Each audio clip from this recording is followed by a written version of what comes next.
for joining me. Here we go. All right. You know what they say, Friday night is all right for streaming. So we are back with Temur Rug Snow Control, 3-color control deck, playing blue, red, and green. Gotta use those Bezo Bucks somehow. That is true. And we are playing some of my all-time favorite cards in the modern format and seeing if we can't do better than yesterday's absolute garbage pile that was the Royal Temur mid-range deck. So, big difference of this deck is playing a lot more interaction, a lot more counter magic, and not playing anything random like Bloodbraid Elves. So at the core of this deck, we've got just really good interaction in the form of Force of Negation, Archmage's Charm, and Cryptic Command, so my all-time favorite blue cards. We've also got Throne of Eldraine, Haymaker, Brazen Borrower. This is the modern-day Vendilion Clique, and it's just a fantastic card in general. We get to play the wonderful interaction pieces that are Icefang, Quaddle, and Lightning Bolt, as well as my favorite Planeswalker in the modern format, legal here, now and forever, Wrenn and 6. So hopefully we're going to turbo out some Uro. We're going to Cryptic lock some people. And basically, again, this is even more so the Temur Urza deck that I love, but without Urza, without the artifact package, instead playing this dedicated land package with 25 lands, 3 Field of Ruin, a very decent number of fetches. I believe it's 9, 3 Mystic Sanctuary, a solid number of snow-covered basics, so should be a reasonable choice. This might be what I play in tomorrow's Modern Challenge, which I am expecting to play. I've updated my schedule. So tomorrow I should be playing in the Modern Challenge at 11 o'clock a.m., so we'll be here. So if you'd like to join me for that, please do. We could play this. We might play the Iceberg list. We might play Temur Urza. Not sure what I'm planning on playing at that point yet. But we'll know by that point. We'll know in the morning. And then on Sunday, I'm going to stream some Paper Mario 64, just a casual playthrough. Love that game. Got a lot of time right now to sort of kill. We're on the play. This does not seem good enough. I need more lands. It's very close with the Delta Wrenn and 6. I've got 20. Do I have 25 lands in this deck? I just mentioned the number. I've got 25 lands. Okay, I'm going to keep this. It's super sketchy, but we're going to keep this. We're going to fetch Snow-Covered Island. We have a bunch of shots at our second land. Once we hit the second land, we get to keep going, and we've got Force of Negation if we need it. So I'm going to take a risky but powerful hand, but I think this is better than most sixes we're going to hit. It's all business, no pleasure, baby. Land. Well, it's not really the land I wanted, but gotta use those Bezo Bucks somehow. Hey, man. Jeff's not using them. All right. See if I can hit a land that is not a Mystic Sanctuary here. We did.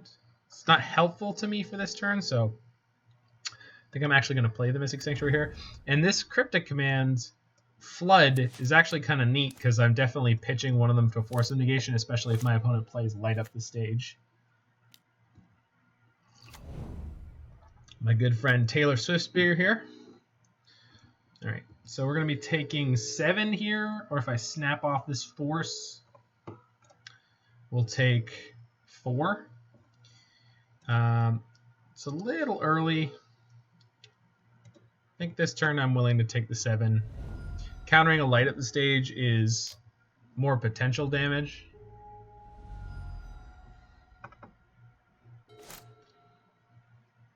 Okay, so we can play Wrenn and 6 into Thought Scour and still have Force of Negation up here. I think that's my plan. Oops. Damn you, Moto. Okay. Add green, like this. Boom. There we go. Pick up my Pelluted Delta.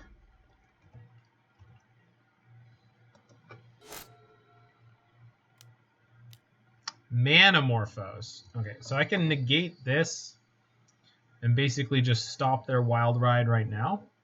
I think I'm pretty excited to do that. So let's just do that. There's a chance that this just incentivizes them to attack down my Wrenn and 6, and I'm pretty okay with that at this point. Decent little fag. Alright. No fagging necessary. I realize that actually sounds a little bit too close to something else that I don't actually want to say, so I'm going to stop saying that. Okay, so I have an Uro in my yard now. So I think I want to pass on actually picking something up with Wrenn and 6, so we're just not going to pick up a land here. And then depending on how my opponent's turn goes, that doesn't sound like what you think it does. I mean, I want it to sound like, yeah. I'm saying fog with the accent that I often use, which is a somewhat of an imitation of Hank Azaria doing bar talk for what's his name's Anastasia movie. Okay, so we're gonna Archmage's Charm and grab the Soulscar Mage here. What is his name? But anyway. No, I heard it when I said it. First time I said it, I'm like, I think I'm gonna stop saying that now. So I don't remember the name of the animated movie director. He did American Tail, Troll in Central Park. I think he did All Dogs Go to Heaven. I don't think that's actually Disney. I think this is one of those. That opponent, you didn't need to. It's fine. It's fine. I'll tell him later. Okay, so I guess they trampled over for one instead of dealing one to me. Sure. So the question is, do I fetch a breeding pool? Yes, I do, because I don't want to put any of these cards on top of my library, because then it will be harder for me to escape my Uro. And I could just natty draw that. All right. So let's get this thing into play.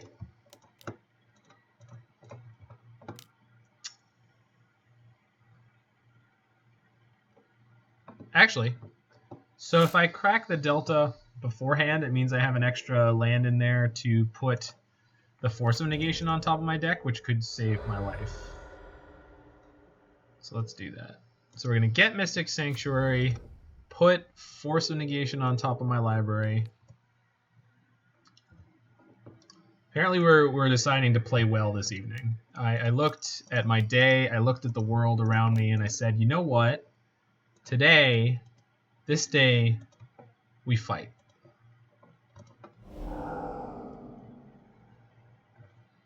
So now we get to draw the Force of Negation. Skadoosh. I don't want to play Mystic Sanctuary for no value, and my opponent concedes. Fair enough. Sick one-lander. Okie dokie. Aether Gust seems like the go-to for my sideboard. Maybe one Hashiok.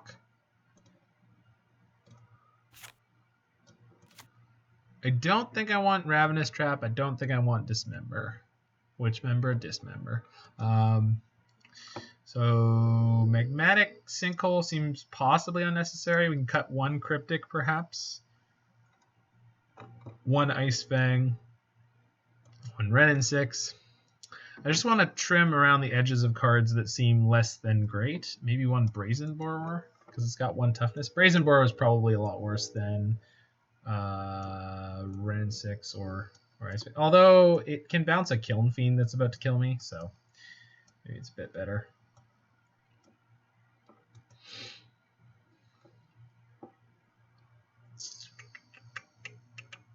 The one Thought Scour or something like that.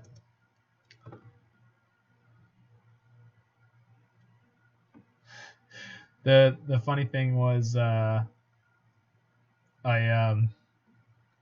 I was saying the mispronunciation of the word fog earlier, I was like, no, I'm saying fog, but I'm saying it as if it was spelled F. Oh, okay. There's no need to explain that. We already got there. Anywho,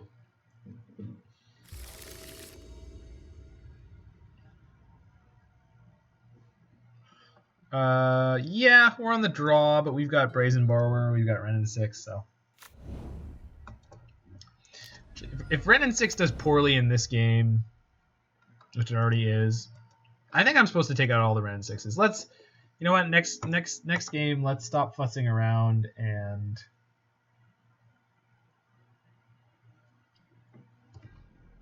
make serious sideboarding decisions. So let's kill some darlings, as the authors say.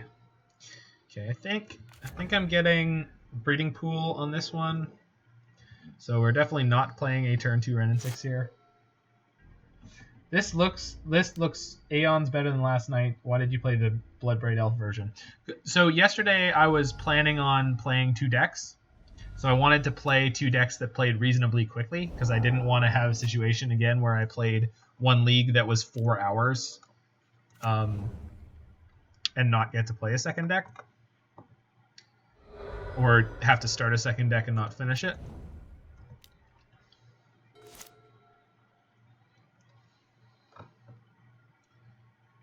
So it was kind of a logistics choice. The Bloodbraid Elf version I was also very curious about. Sometimes I see a list and I'm like, I don't think I like any of the things here, but broadly speaking, it's in a category of kinds of deck lists. I'm like, goodness gracious, this is a draw. It was in a style, it was in an arrangement where I was like, well, I could kind of imagine this is a good thing to think you were doing. Goodness gracious. At least that's a post-combat light at the stage instead of anything else. If there had been a single lightning bolt or what have you there, that would have been quite bad. Soulscar Mage. All right, so we really, really need to deal with my opponent's board here. So we're going to Petty Theft this, and we're going to plan to Archmage's Charm one of those.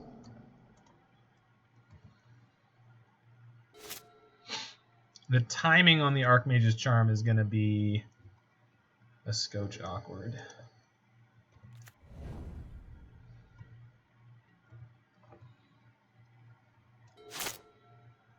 I don't know what you did, but it's working. I mean, I didn't exercise today, which feels like a weird thing to say, but like I went out for a good long walk, but I didn't do a rip-roaring run or a crash through. That's threatening.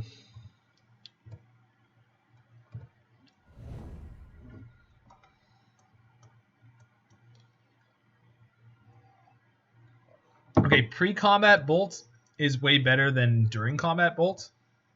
So for some reason they're being a little bit sloppy with their sequencing here, and it's going to get them got.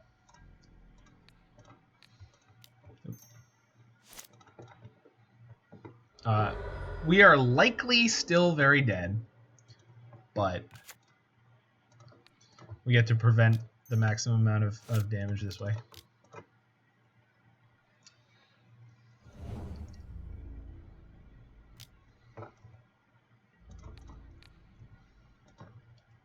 The real Rick James. Can't believe I'm against the real Rick James here. All right. Well, we're at 2. And I sure hope I have a Wrath of God in my deck. Cool. I mean, technically I could Thought Scour. This doesn't get me anywhere, but...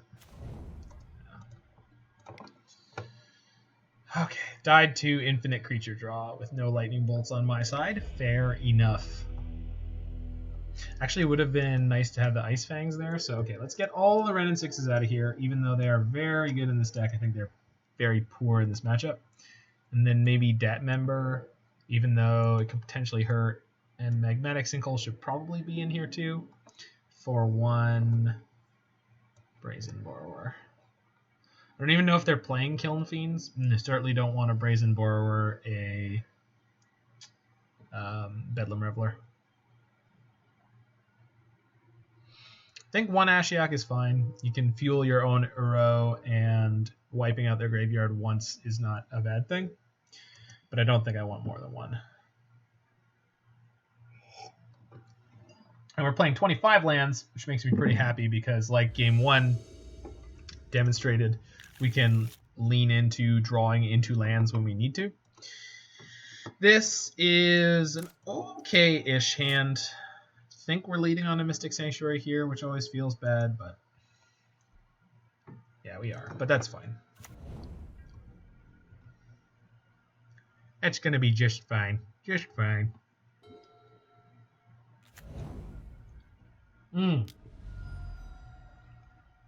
That's a thought. That's a line I hadn't come up with. Roy the Boy coming in clutch as always with the intelligent line. If you petty theft a Bedlam Reveler in response to its own trigger, it will discard itself, which is pretty freaking neat. Yeah, well, this deck is very... Yeah, this deck is playing more lands than yesterday. Yeah, this one's playing Field of Ruin, which I think normally makes your land count go up a little bit more. Or rather, you only play Field of Ruin when you're willing to commit to playing more lands. Seems to be the general wisdom.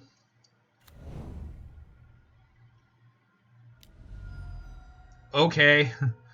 I guess you could draw the exact same hand as last time that completely demolished me. Sure.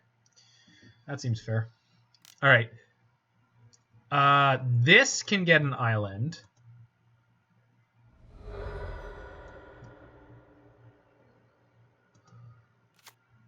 This one has to get a forest.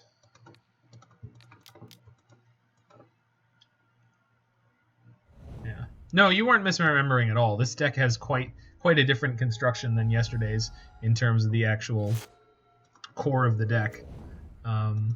Okay, so this can get a green,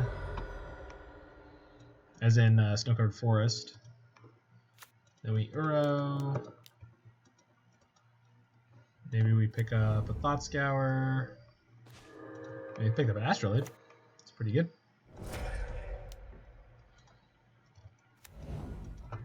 Okay. Breeding Pool, also good draw here. So next turn, we're probably going to Cryptic tap it. They have another Swift... Did they put the Swiftspear on the bottom of their library?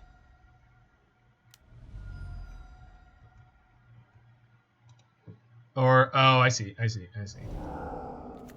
then here's the other Swiftspear. So we go to 12, we take 8. Jeez.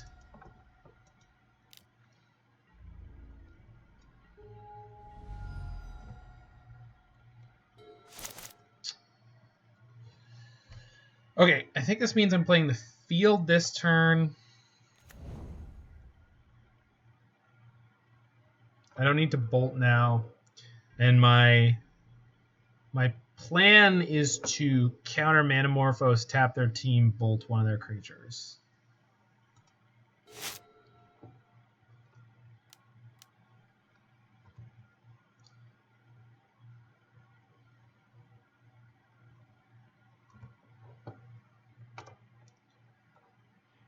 Because the issue with not countering this is then they have the mana to kill me with the rest of the cards in their hand.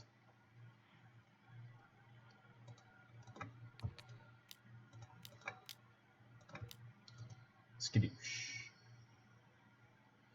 Now, I could have played the Breeding Pool tap this turn and not had the mana to bolt, but if there's a Kiln Fiend or otherwise here. Shrine of Burning Rage. Yeah, that's a card. We could have tapped their team and drawn a card, sure. I was more concerned about how much they could go off if I didn't do... Wow, I'm an idiot! Sometimes you just think that something's going to work and then it doesn't. 1, 2, 3, 4, 5. Okay, so we can Mystic Sanctuary back our Lightning Bolt this turn. Yeah, I just straight up didn't read how big the Swiftspear was there. I'm not going to mince words. I just assumed it was going to die. Okay, so we can get a Lightning Bolt back this way.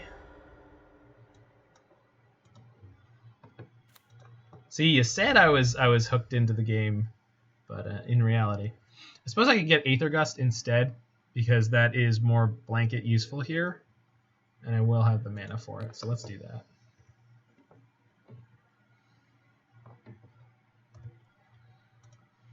So green.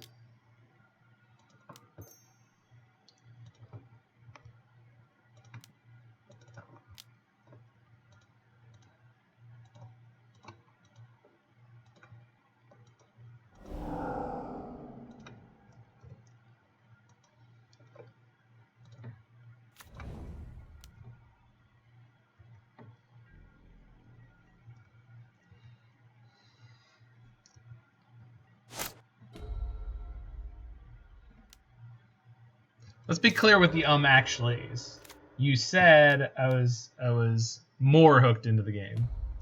You didn't actually say I was. You said I was more in tune tonight, but not necessarily in tune enough, to actually be competent. That would be an overreach. Okay, I'm pretty sure I have to attack with Uro this turn and try to draw a better interaction here.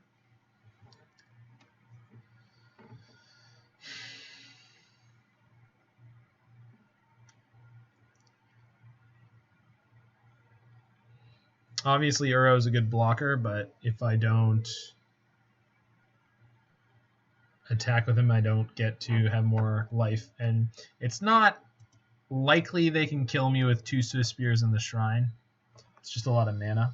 Plus, having an extra card seems really good now. So that's what I'm going to do.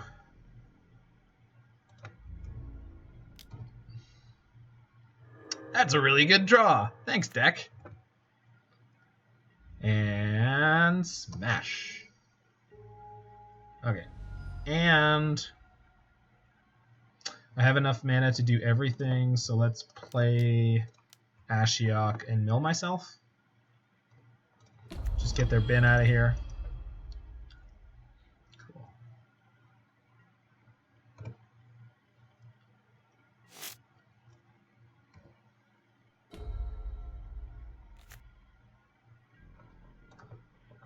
So we're going to grab one of their Swift Spears.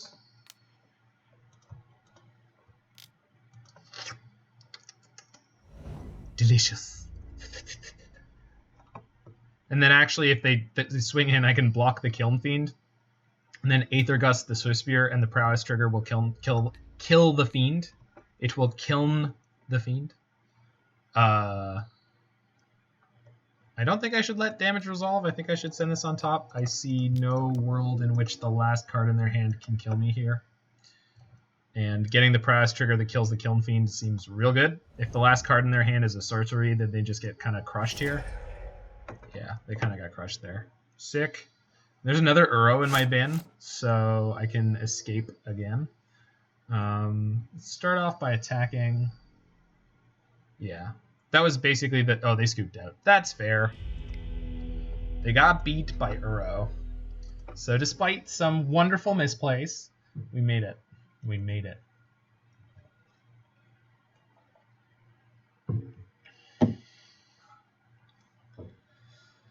Wow. Ban Uro. Listen, Infect Boy.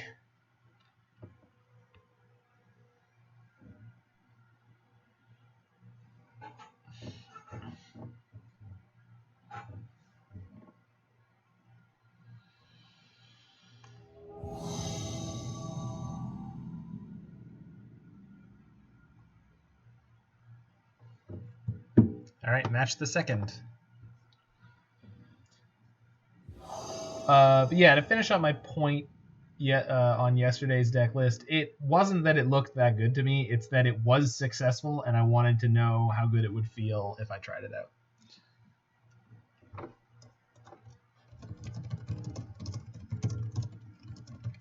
Like the Dead of Winter in the Joseph Telecki 4-color Iceberg deck, it looked really crazy to play Bloodbraid Elves with a bunch of blue spells, but I liked it. This hand seems super reasonable, so I just snapped that off. We've got turn 1 Astrolabe, turn 2 Ice Fang. We can have Ice Fang with Death Touch, and there's a Wrenn and 6 to make everything even better. So...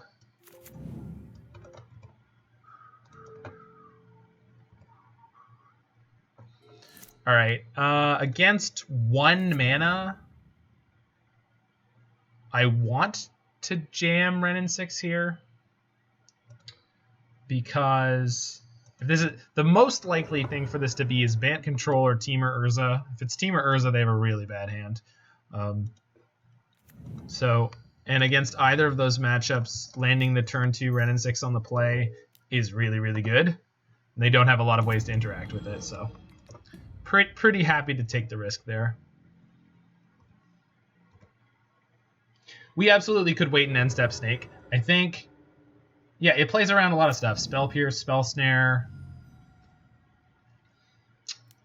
But on balance, I would say most of the decks that are going to lead on Misty Nothing are not particularly threatening, or rather, playing the turn 2 Ren and 6 on the play is really good. Yeah, it looks like it's blue-red or maybe Temur As Foretold, which we should have an okay matchup against because we have infinitely recurring counterspells, and we got this Ren and 6 down.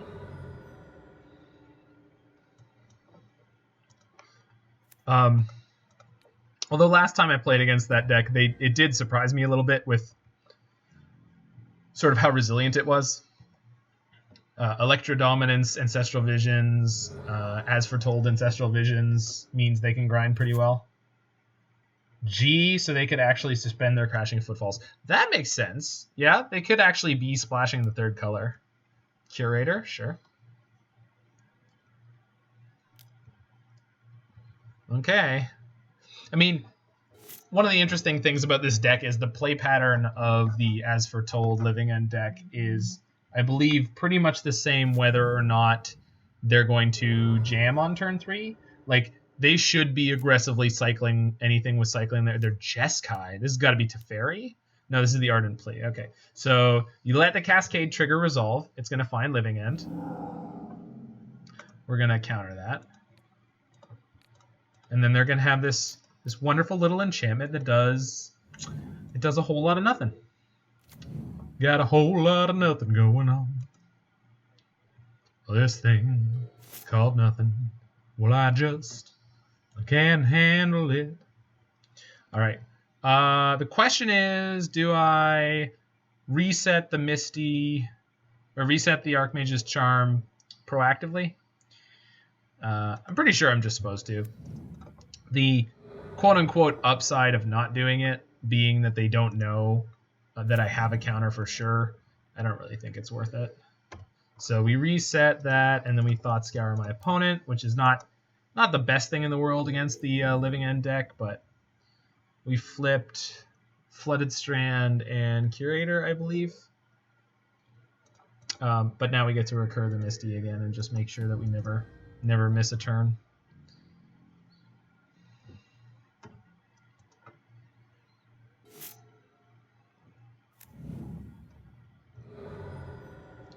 I played against blue-white, quote-unquote, As Foretold Living End before. This is 4-color. Hardcast Curator. That is fine. Girl! Have you seen this Sphinx? No, seriously, have you seen this Sphinx? It's gone missing, and the family and I are pretty worried. Thought Scour myself. Hit Cryptic Thought Scour. Feels good, man. Okay. This turn, play Snow-Covered Forest. Because I don't need to recur anything right now. I guess I could play... I have the Breeding Pool and the Steam Vents. Gross. Play Misty, pop back my Steam Vents, and we're going to go end of turn, discard the Steam Vents.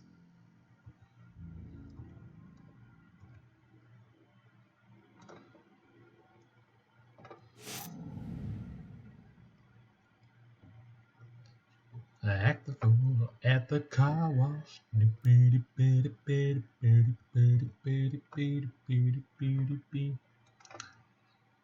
Car wash.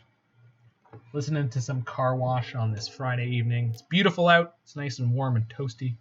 It's not actually warm, but it is appreciably brisk out.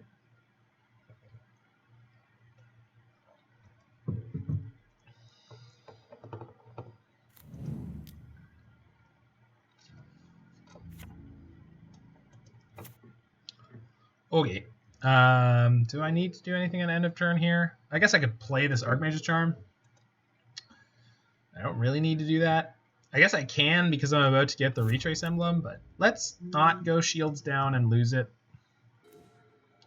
Cool. So, play this. alt this. Play Astrolabe. Okay. I guess this means I can't double Archmage's Charm this turn, but that shouldn't matter.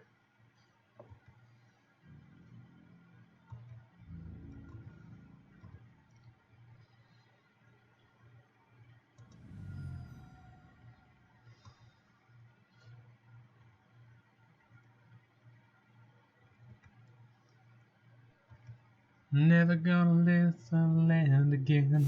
Land screwed players ain't got no rhythm. Yes, that's pretty good.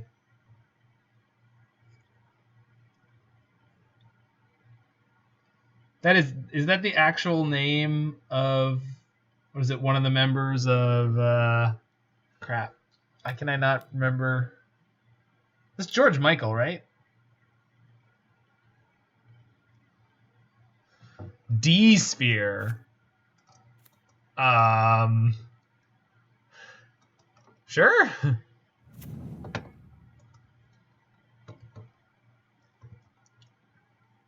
So in terms of thinking of how I could lose this game, I could bounce this D-Sphere now. And then it's possible they as foretold. And then I don't care. So return target permanent to its owner's hand, draw a card. And I can do that with the one out of my graveyard. So let's just do it. I think even if they living end at this point, we just win, basically.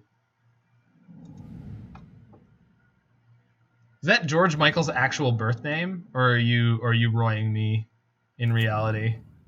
Is this the real Roy, or is this just fantasy?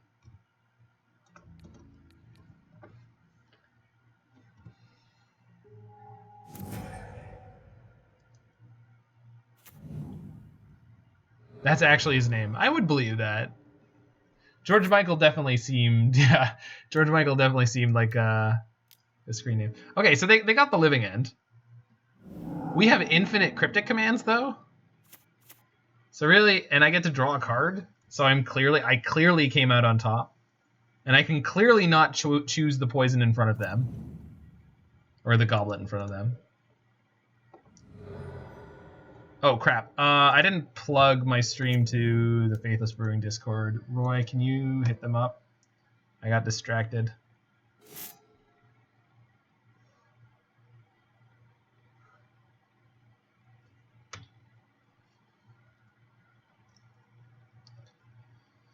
All right, let's shock this breeding pool. 1, 2, 3, 4, 5, 6, 7. So I've got 7 cards here. Pretty sure we just let this go end step. And I discard Archmage's Charm plus something else.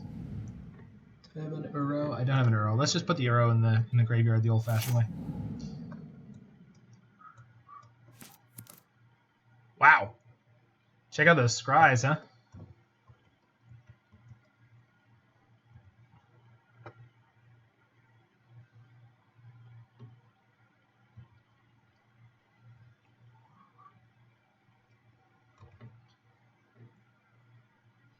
Oh, and I don't know if you missed it this week, but Dave is actually on the Discord now because he's not at work.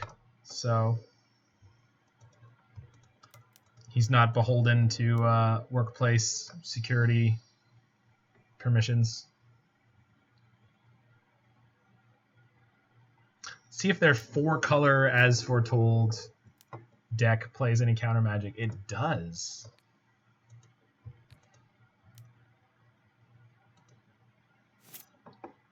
I've got an Archmage's Charm in my graveyard. So if this doesn't go through, we're actually going to die here. And not by a little.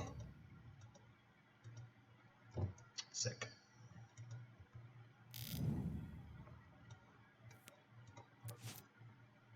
So I guess we start attacking them down, huh? Come on, little Ice Fang Snack. Get him.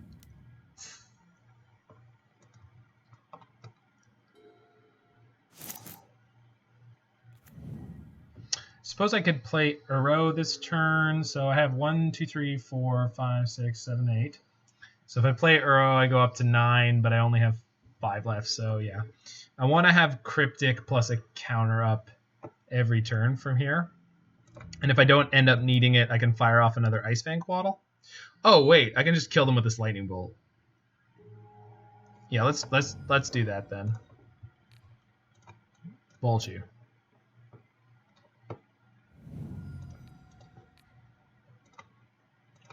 Also bolt you. Once more with feeling. Bolt you. See ya. Yeah, I figured it out.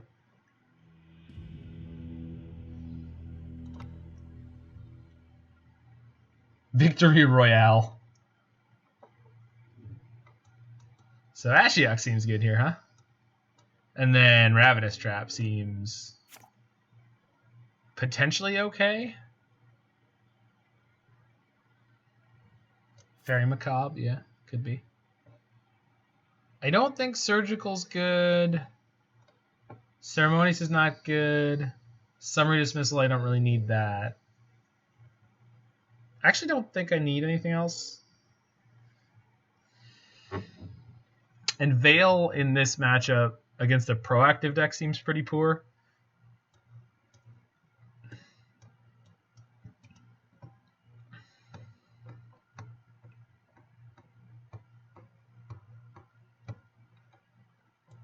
I think Brazen Borrower is maybe weaker than Bolt here, but I don't. Maybe we keep. No, let's keep the Brazen Borrowers. They seem okay. You wonder if they play that. Why? Dismissal's good, but like, yeah, the rest of our counters are better. The only thing I can really think of Dismissal being worthwhile against is Eldrazi, Ulamog, etc. But I'm not sure what else I would want it against. Storm also, I suppose.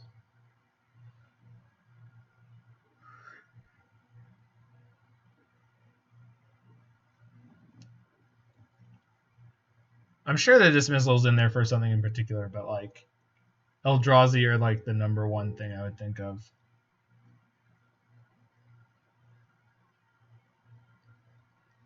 All right, I think I'm pretty happy with this. I don't know if Ravenous Trap is good enough against them, but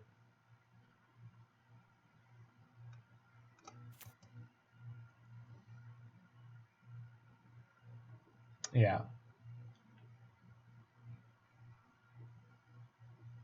Yeah, it hits both the spell that cascades and the free spell. We only have to counter the living end, right? We don't have to counter.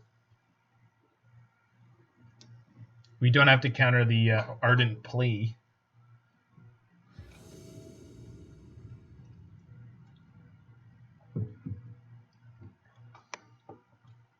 Yeah. But the thing is, the way that their deck actually operates, this hand is no good. The way their deck actually operates, that doesn't seem likely to happen. Their combo's a little bit mana intensive. All right, I think I'm going to keep this. I think I'm going to bottom a Sanctuary and draw some of the other 22 lands remaining in my deck with my 3 redraws. So that's the plan. And when we lose, we will know that at this moment I spoke ill tidings upon us. I'm just saying the Ravenous Trap doesn't seem like it's supposed to be particularly good here. Like, it's obviously very, very good against Dredge. It's very, very good against certain decks, certain graveyard decks, but this does not necessarily seem like one of them, just because oftentimes they want to go turn 1 cycle, turn 2 cycle, turn 3 trigger, and at that point they didn't actually do what you needed them to do. Okay, so we're just gonna look shields down here because we are, but don't tell them that. But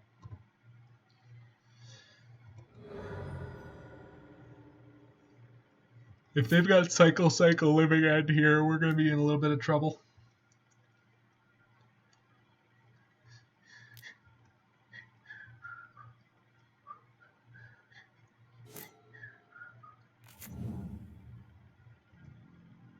Okay. If they had it, they did not fire it off. I think I'm just going to get another snow-covered island here. I have double Astrolabe, so I'm not really worried about colors. Getting the breeding pool or steam vents out now just to have to shock it doesn't really make a lot of sense to me. Cool. Okay, I am gonna shock this. I'm gonna shock this, but I'm gonna play the Uro with it because I have Force of Negation. No, I just want to hardcast the Force of Negation and then hardcast the Cryptic Command. I think their fourth color though, the splash into green, could be for Veil of Summer in the post board.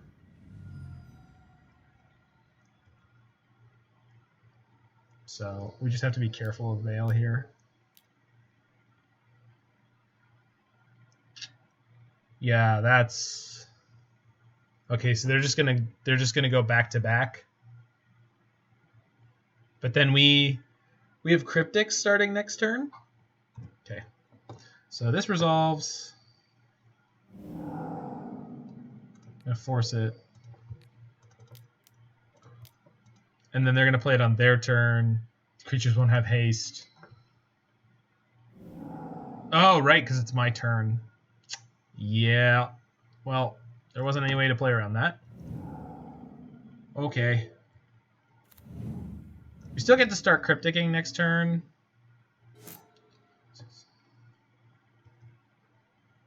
Gonna hit for 14. So I'm at 3.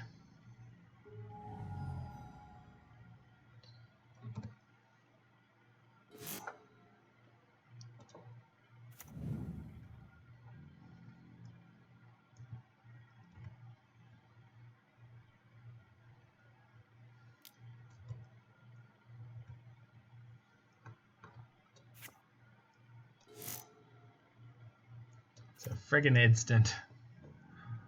Alright. Tap opponent's team, draw a card. We gotta draw into more stuff. We don't have the ability to start looping. Double bolt, not gonna be good enough here. We need some number of surprise snack.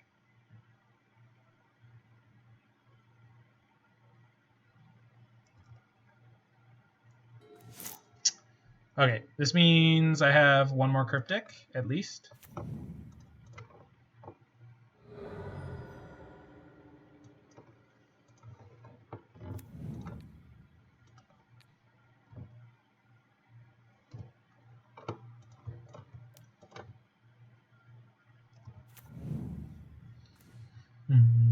Sophisticated mama.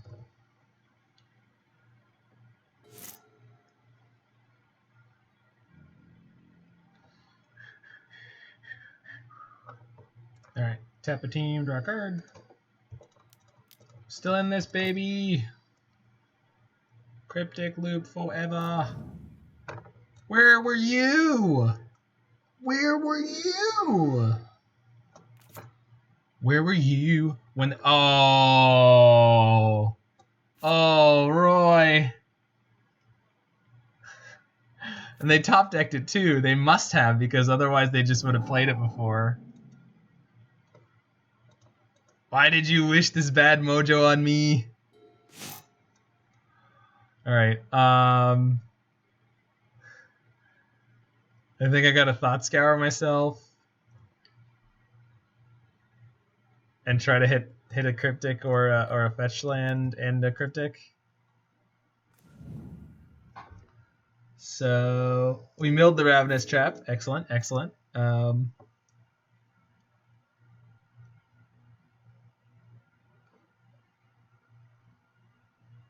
Snake and 1 bolt doesn't do it, even if I put myself to 5. Yeah, I think we're just dead. They got Cryptic Thought Scour. That's not too bad. Yeah, we're just too low on this one. Good call on the Fairy Macabre.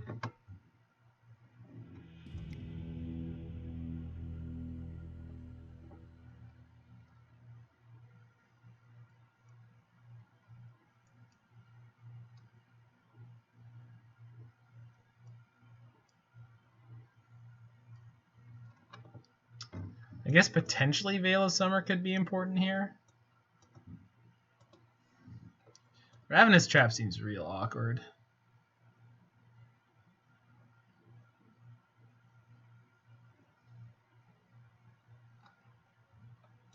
And then maybe one Brazen Borrower. I wish I didn't call it right. Yeah. Yeah, that's the thing that happens. The curse of knowledge, Roy. It's the curse of knowledge.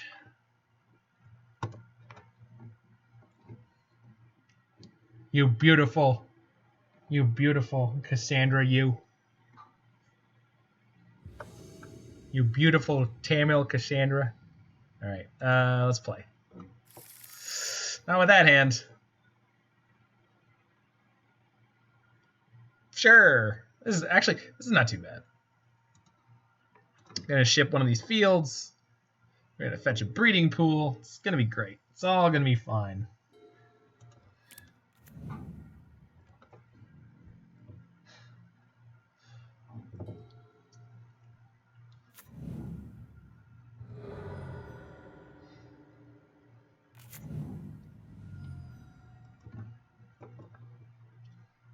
I don't know if it came through on your guys' side, but I changed the name of the stream currency, and I believe if it did come through, I'm sure you agree with the name that I chose for our stream currency.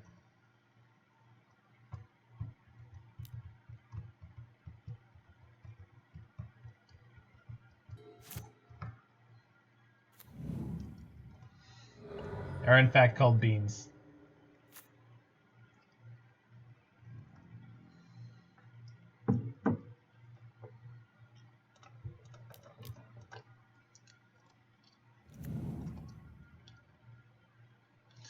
I got Cryptics. I got Cryptics, baby. Probably should have attacked there, my bad. Opponent's at 16. I mean, I could just put them on such a clock. Oh, I could put them on such a clock.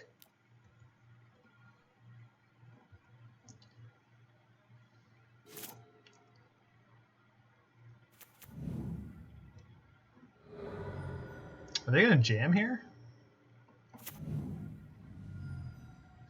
No. Okay, we're going to field them off of green.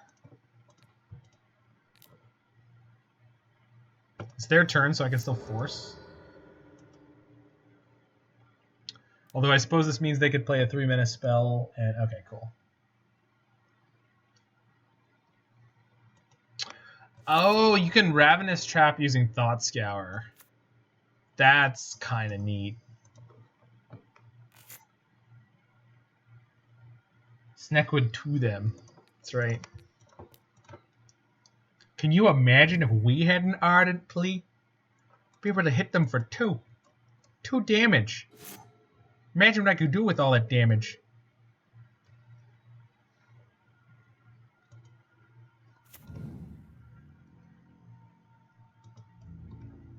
Excuse me, we got the real clock coming in next turn.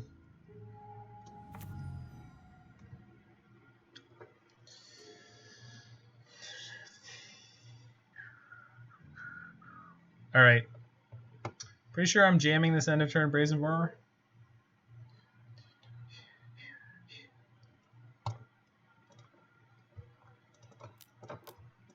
Shisha. Oh, baby. I'm going to tempo this nerd out of this. Man, I wish my deck had a snow-covered Mount Anne.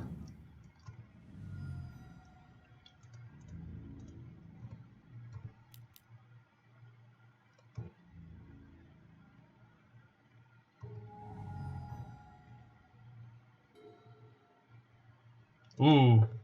They are like bricked over there. Feels like. D-Sphere. Counter draw?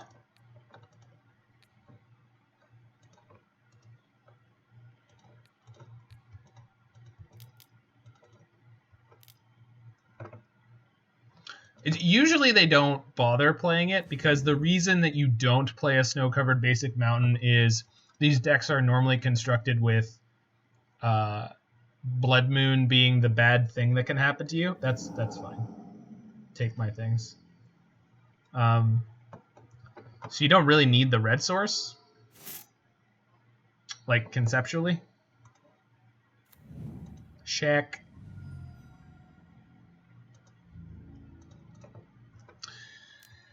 Yeah, I don't think that there was any world in which they were going to desphere the snake, though. They're dying to this brazen borrower. It's not that I don't mind you, I just don't think it was worth doing.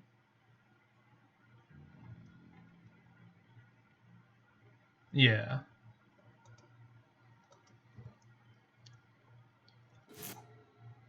Okay, opponent's at 4.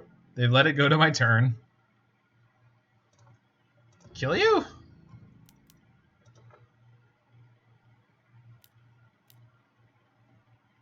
Okay. So this will give them a flyer. Multiple flyers.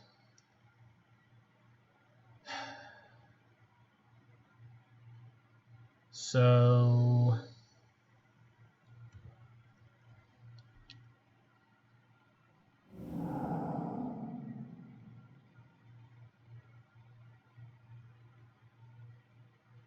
it's also going to kill all my creatures. Counter it. Do it, please. I mean, that's the plan. The problem is it's my turn. So yeah, he's trolling.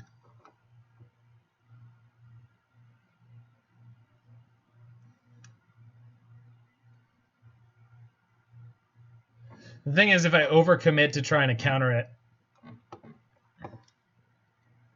so they're getting 6, 5, 10, 15, 18, 20.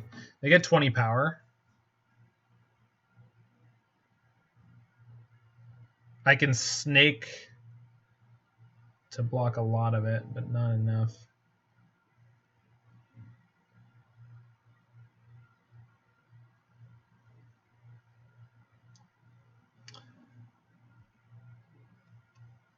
I think this is worth tanking over a little bit because this is going to be the match. If they have the Force of Negation and I try to Cryptic this, I think I'm just dead.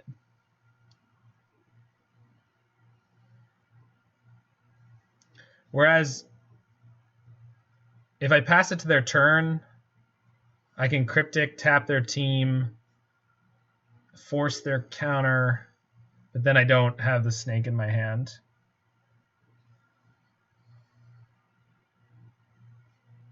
Yeah, but here's the thing. If they have a counter, we lose then.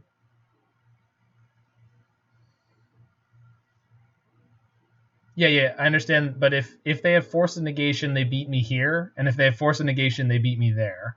Right?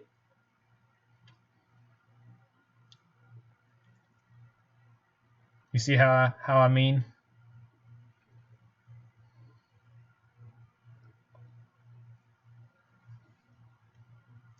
If the Living End resolves, I can play Icefang Quaddle, block one of their creatures, go to 1.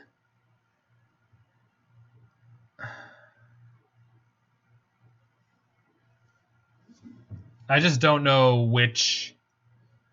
It takes more resources from them to Cryptic now. So I think I'm supposed to do that. And then if they don't have it, they just lose.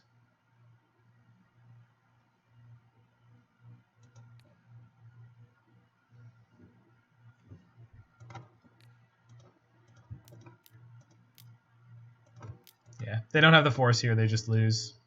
They do have the Force here. We get a little bit more of a game. I'm probably toast, but it's possible I live. The only other thing I could do is bolt my Icefang, but I don't think that's a good line. Okay, so they get all their creatures back. I'm going to play my Icefang during combat on their turn because they do play sorcery speed removal.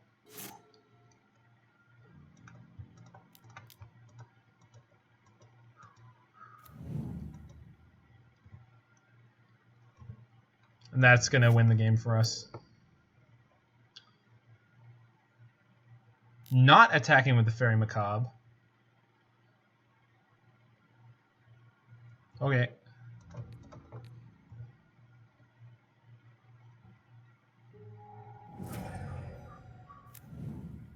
Oh crap, I don't have enough red. Now I do. Oh my god, I can't believe how close this game was.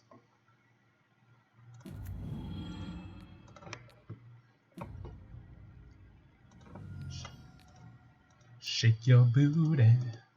Shake your booty. All right. Game over. What's your question, Roy? What's your question for this professional Magic juggernaut over here with his 6-2? Sorry, his 4-2 record. 2 match wins. Just getting it on this Friday night.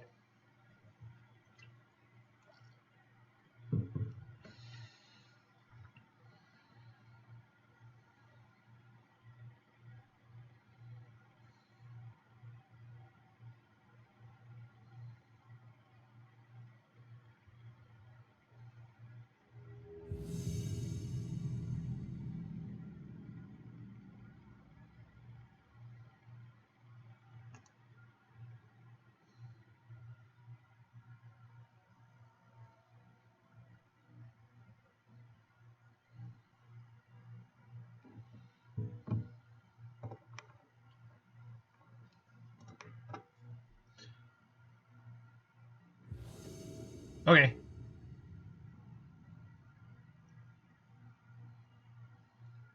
I did consider bolting either the Borrower or the Snake, but it was basically not worth it. All right. This is a great opening hand, so we're going to keep it.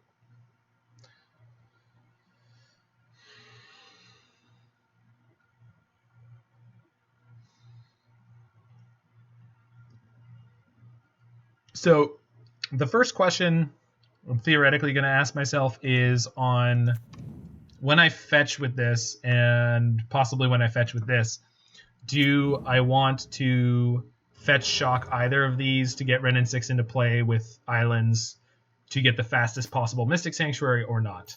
So it appears that we are against some variety of Titan, probably Titan Shift. So I don't think I'm with Wrenn and 6 being part of my game plan. I'm pretty sure I'm not going to be able to keep my life total above 18 or whatever the magic number is. So we're going to go ahead and fetch shock now. And then next turn we could play Uro and Astrolabe.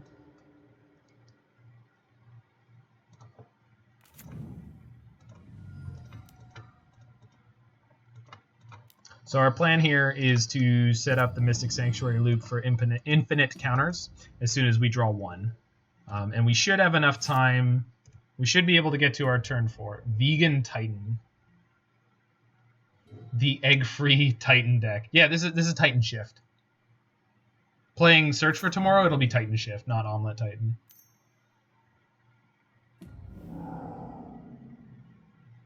Yeah. They suspended a second Search for Tomorrow.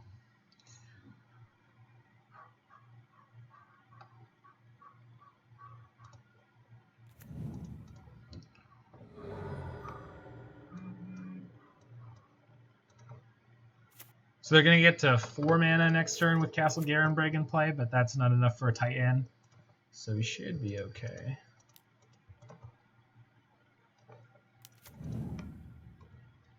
This is going to be the fresh, hot new version. We're about to find out that we're playing against the version that's playing Simian Spirit Guide. If I had to guess.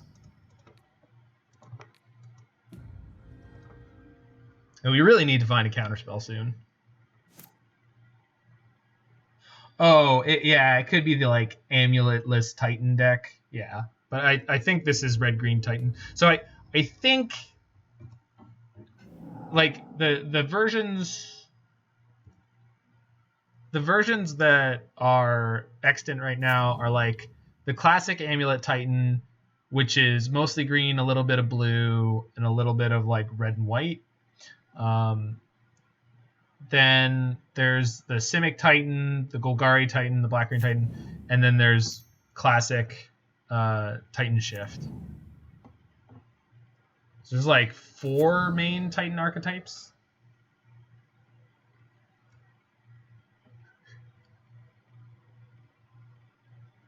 Yeah, this is good old-fashioned mom's homemade, home-cooked Titan shift.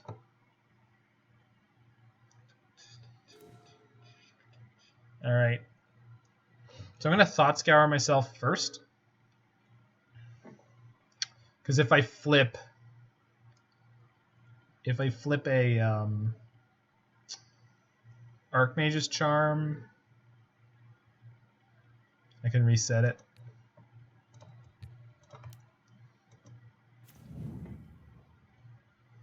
Nope. So everything's gonna suck, you said.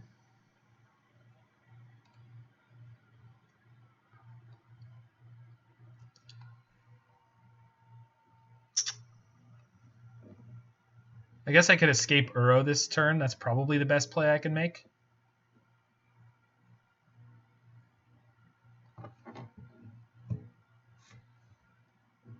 What, a Corporate Stooge?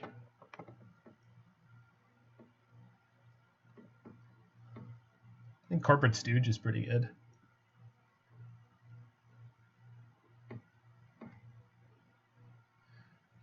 So assuming they have a Titan this turn, they're going to get Valakut, but that's not going to trigger. They're going to get Field of the Dead. If they get Field of the Dead, I want Uro. Yeah, okay. So there's no Dryad, and they can't get Dryad and Titan next turn because they're playing this version of the deck. So I'm going to get my Uro back.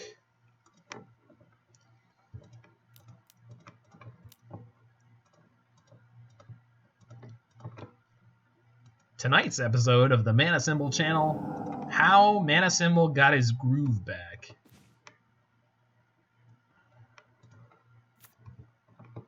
Maybe Force Negation, perhaps? Pulse on nothing. We have a double bolt. That'll kill a Titan. Got a double bolt? That's gonna kill a Titan. There's like another really good Dave one where, okay, there was another really good Dave one which was like a mid-level corporate hack or something like that. Oh yeah, that is a really good description of this deck. No, I'm comfortable. So this is Titan Shift, Ma and Pa, missionary with the lights off, old fashioned, run of the mill Titan, just ramping up. Turn 3 or so, you just slam the Titan, get the Valakut, see some triggers maybe. So they can't actually get Valakut triggers here. Bog does nothing because my Titan came out faster. So they could get double Field here, which is unlikely. It's probably Field Valakut. And actually, Field won't trigger. They don't have enough different land names, do they? They have 5? No, if they get Field plus Valakut, I'm pretty sure that's the only possible correct choice here. If they get 2 Fields, they get 0 zombies.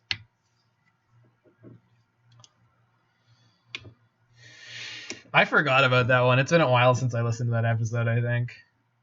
I've listened to every episode of Faithless Brewing twice. Yeah.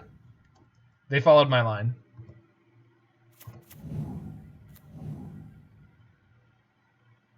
Yeah. No. That's why I had to look at it because I was like, wait, do they actually have? Oh man, they got a Foothills too. That's pretty good. I mean, as one of the cards in their hand though, I have a Brazen Boar to bounce a zombie. I have an Uro, so we're doing fine.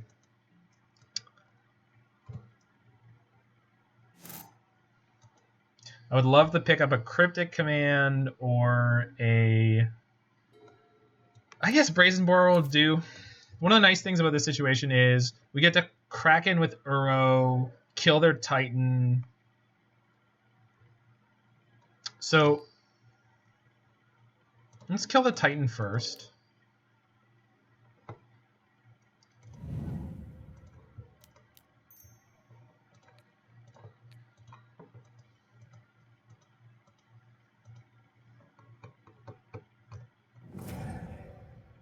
Oh shoot, I meant to play the Mystic Sanctuary. This screws up my line slightly, but it's going to be fine. I meant to reset the lightning bolt, draw the lightning bolt, play the Misty. But now we got a Thought Scour. I'm going to go Misty instead of Mystic. Let's see how they block. If they throw all the zombies on Uro, I'm just going to bounce one. That'd be actually a really, really good line from my side of the board.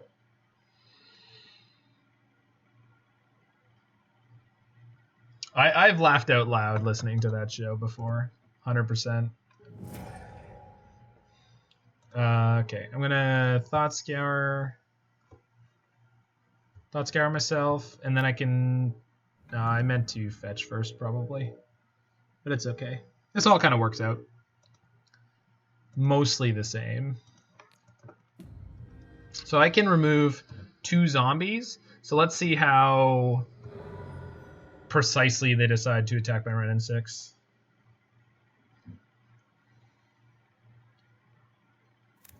They could fetch first and then block with zombies. Yeah, but I had double Borrower, so they would have gotten completely blown out.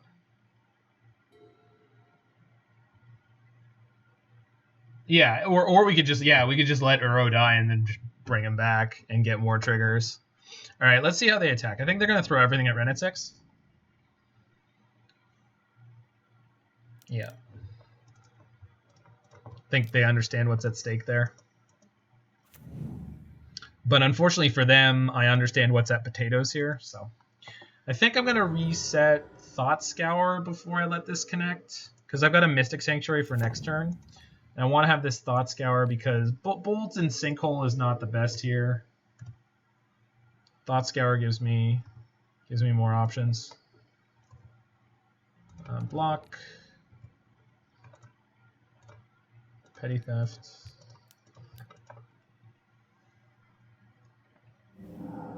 Alright, do your worst. No second Titan, please. Second Field.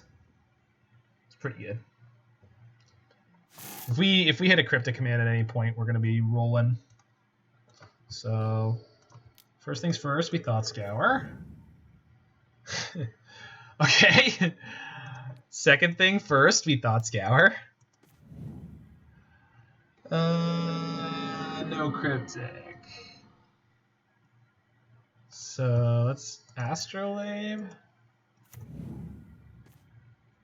All right. I guess I'm resetting Thought Scour again. Yeah.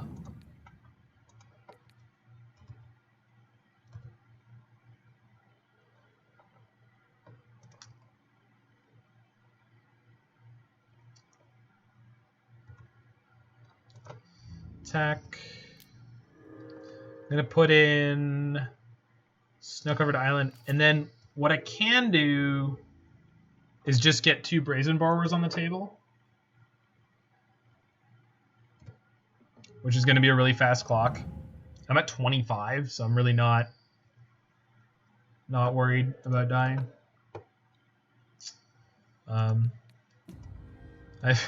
I've clearly gotten enough use out of my Wrenn and 6, so if my Wrenn and 6 should die this turn, I'm going to be okay. Hopefully, if they draw a Titan, it's going to be through Summoner's Pact. We should be okay against that. Can pitch the excess Uro.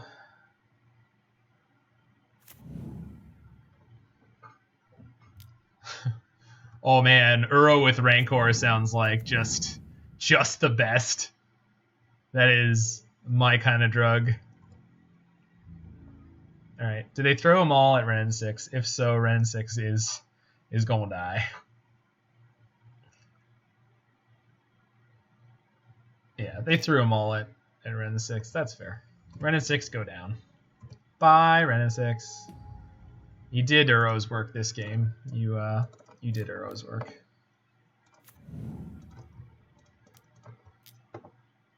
Can I tell you how much I love this constructed playable bounce spell? I freaking love this constructed playable bounce spell. All right, we're going to scour again, hopefully not hit the last Mystic Sanctuary. That would be bad. Okay. There's a Cryptic Command. And the Sanctuary is not in there, thank goodness. So this should be game from this point. We get this, reset the Cryptic, join hands, and start a love train, love train. Anyone who doesn't know the Peaches and Herb hit Love Train, get yourself some education, friends. Get yourself some education. People all over the world, join hands, start a love train. I want the one that I escaped.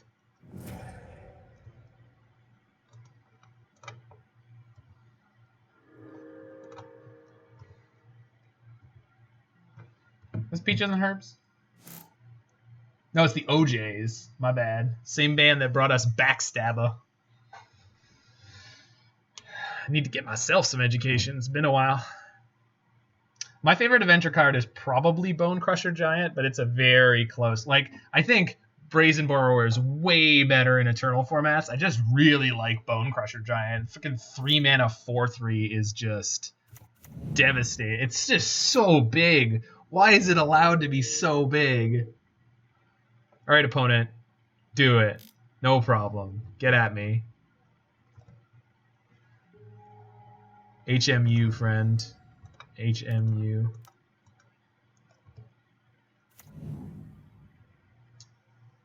So I think I'm going to Cryptic, bounce my land, tap their team. Yeah. This is the easiest way to not shoot myself in the foot. So you just play the Sanctuary, reset the Cryptic, attack them, and draw it. Cool. I will be back in 2 seconds for sideboarding here against Titan Shift.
I love the nightlife.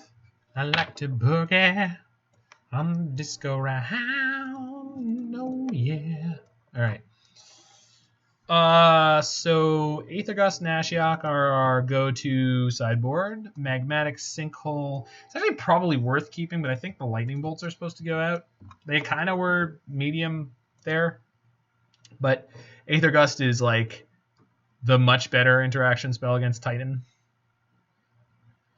I think Surgical, -4 Bolt, -1 Sinkhole, -1 Ren 6. Yeah, that looks pretty good. I think we didn't see Dryad. I want to believe there are Dryads in there. So how good is Ice Fang against Titan? It's not that good, right? Because they get 2 triggers before. Yeah, but I think Ice Fang is worse in this matchup than some of the other cards. It does like cycle, quote unquote, but I think it's actually pretty medium.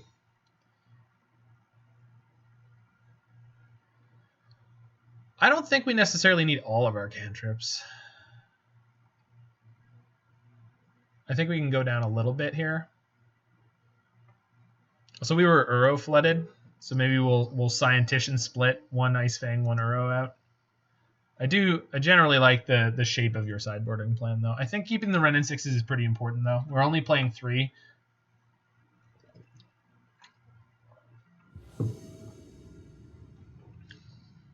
This is a playable hand, basically, on the strength of Ashiok.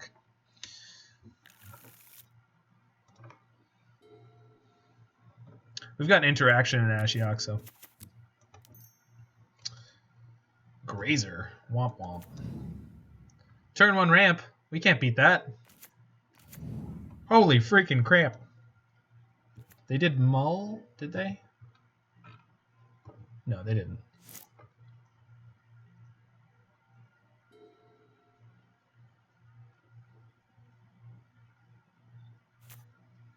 I think if they play Search for Tomorrow here, I might force it. That's reach. Yeah, you right, dog.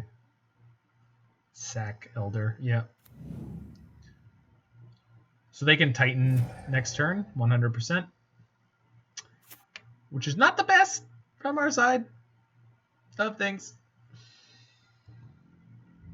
So I would like to top deck an Aether Gust now. Hey!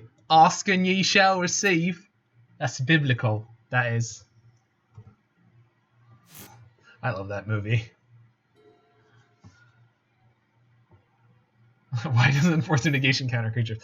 Asking the real questions, dog. Alright, Explorer is going to resolve. Because it looks like they don't have a land. They don't. They stalled. Sure. Does that mean I'm supposed to gust this? I'm pretty sure I'm not. Although if I do, I can Ashiok them. But if they put it on top, we don't mill them. And then they're going to draw a Sakura Tribe Elder that can't ramp. We also have a field for next turn. So yeah, actually, this is fine. So we're going to Aether Gust them here, and depending on what they do, that's going to dictate what we do next turn. So if they put this on top, we're going to Ashiok and mill ourselves. And then they're going to draw a Sakura Tribe Elder that can't ramp them. They put it on the bottom. Okay, so that means my turn is going to be field your castle.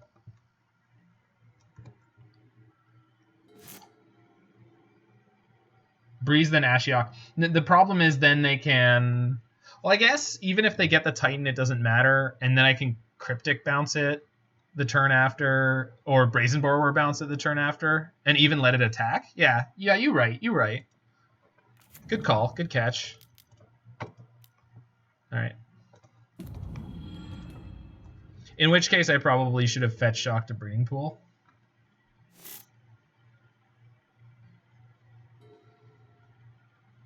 Although I guess I can fetch a Mystic Sanctuary. What is this? Dryad? Resolves. But they don't have any more lands.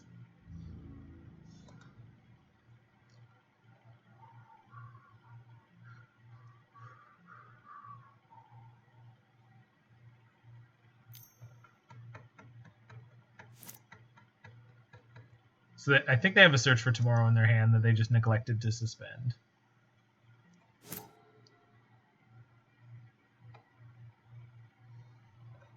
Okay.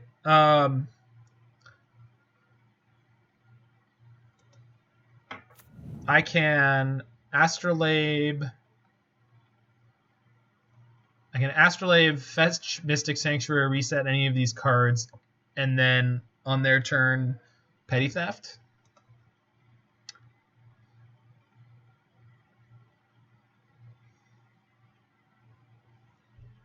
I think that's what I'm doing.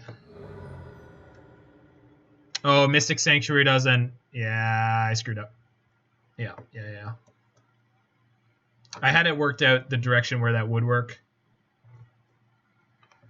Yeah, I can't fix this now. So, best thing to do, Breeding Pool. Yeah, all right, screwed it up. It's fine. Gonna be okay, folks. So now we field.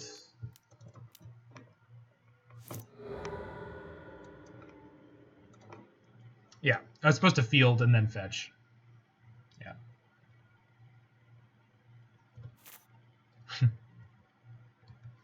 It's going to be fine, folks. It's going to be just fine. Why aren't their lands being all goofy? There we go.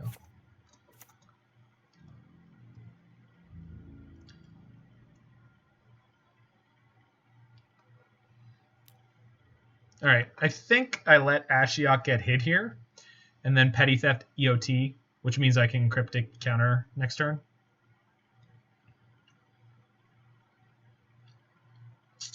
Pretty sure that's what I want to do. Extra 2 loyalty on Ashiok's not going to matter too much.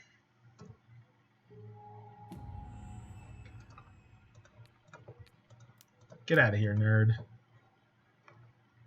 Cuckoo, Kachoo.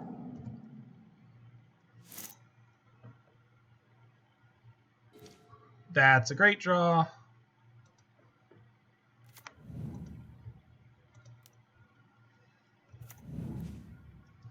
So this means we're going to counter the Dryad and then Cryptic Reset.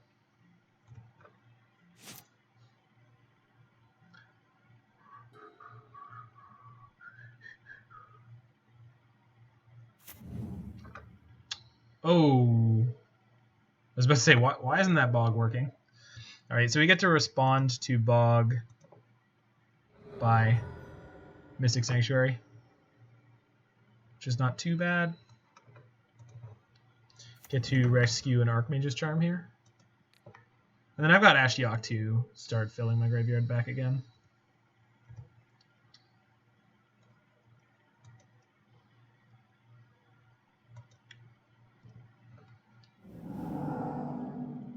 I feel like already in this league, like something like just clicked into place properly in my brain again, where I'm not making all the misplays that I was making for the last 4 or 5 days, or even 2 or 3 days.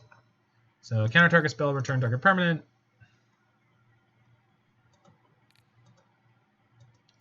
I don't have a way to draw again right now, but the top card of my deck is Archmage's Charm, so this is okay.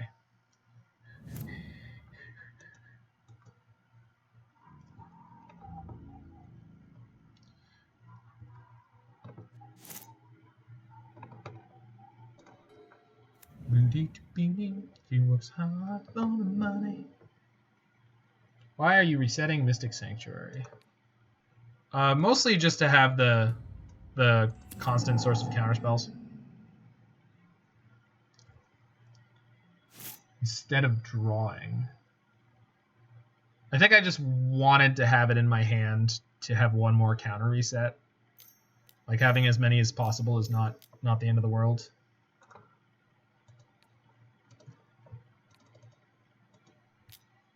Like I don't need to start winning this game anytime soon, although I'm going to have the ability to, because Brazen Borrower is freaking awesome in these archetypes. But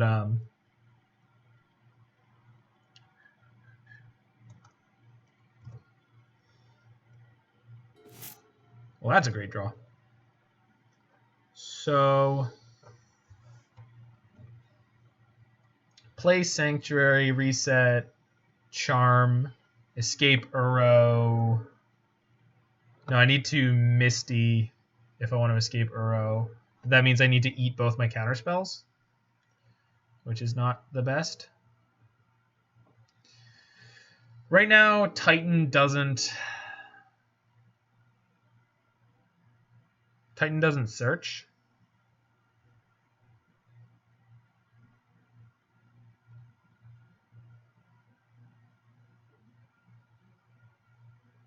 I think maybe you were right. I think maybe we were supposed to draw. Yeah. I think putting myself down on tempo there was actually a problem.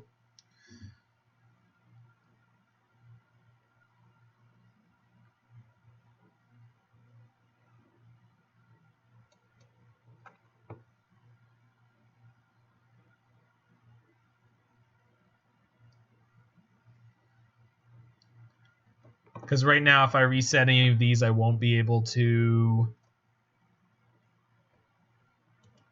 Yeah. Also, letting my Ashiok get hit earlier means that it's on 1 loyalty right now, so I can't feed my yard more. I think I think we're going to play Misty Rainforest and pass the turn.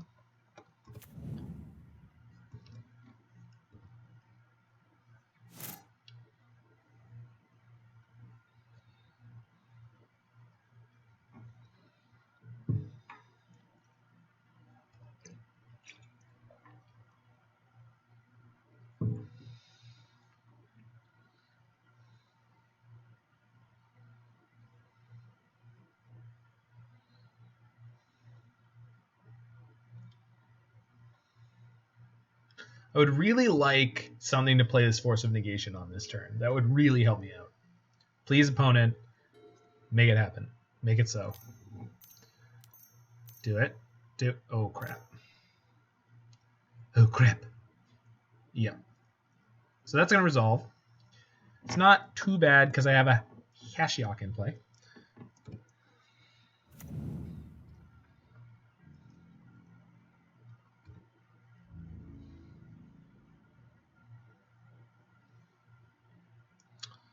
So I can reset Cryptic here.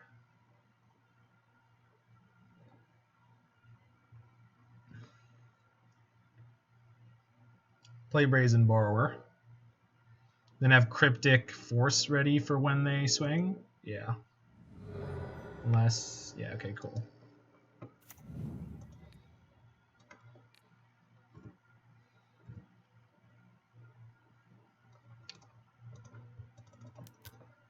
Skadoosh. And I guess since I'm playing Cryptic Force or Cryptic Charm and I'm not going to be able to escape Uro this turn, I might as well reset my Archmage's Charm.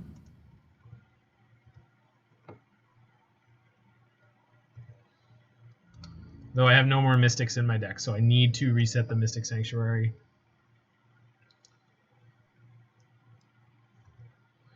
So we're just going to like Titan tax them this turn. So we're going to go Cryptic, counterbalance my Mystic Sanctuary.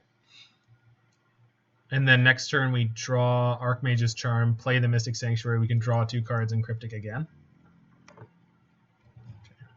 If they attack me, I'm just going to take it, but I'm pretty sure they're attacking Kashyyyk. Yeah. Okay, so trigger resolves. Oh, I got to return that to their hand, which means I have to draw a card. All right, so we're just going to have to find a different out for Titan right now. Whoops.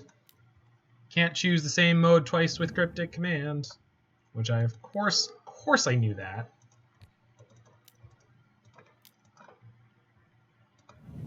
Eep.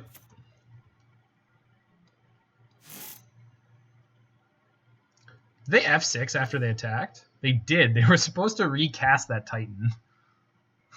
Whoops. I think my opponent made a boo-boo.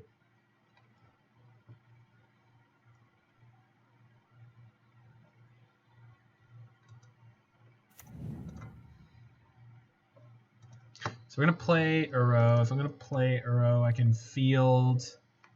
So I'll have 1, 2, 3, 4, 5. 4, 5, 6.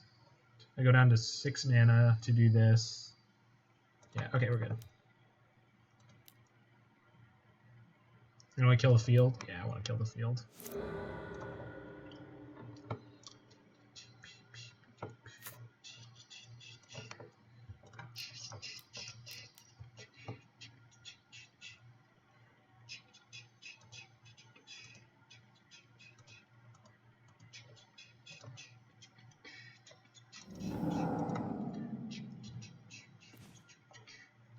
So that doesn't get anything? I don't think. Could be a problem.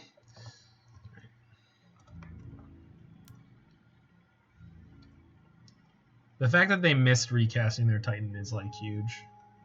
Opponent might be a little bit tilted. I'm definitely taking way more time on clock than they are. I'm being exceedingly slow if we hit a game 3. Valakut's a good play. And here comes the Titan. Yeah. Okay. Got a couple of shots. We've got even more couple shots at a good draw. So swing. That ain't not bad. All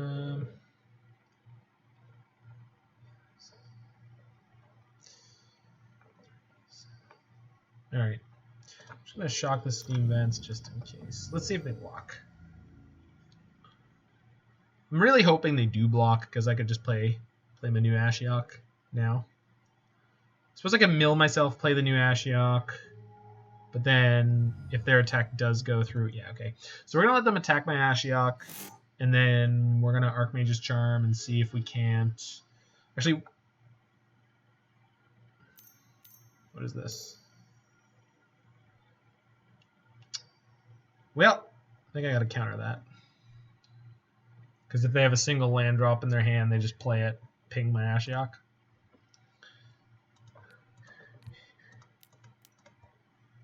Skadoosh.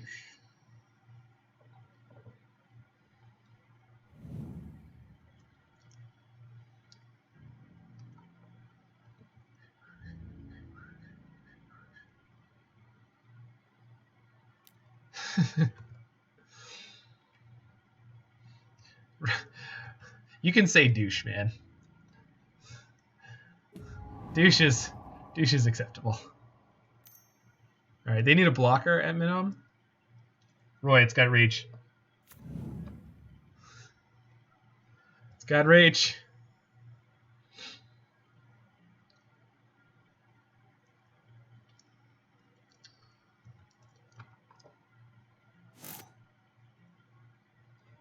Hello, my friend.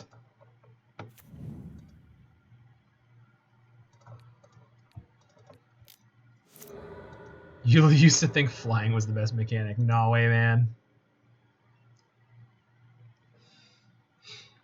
It's reach because reach doesn't need to be well depicted in the art.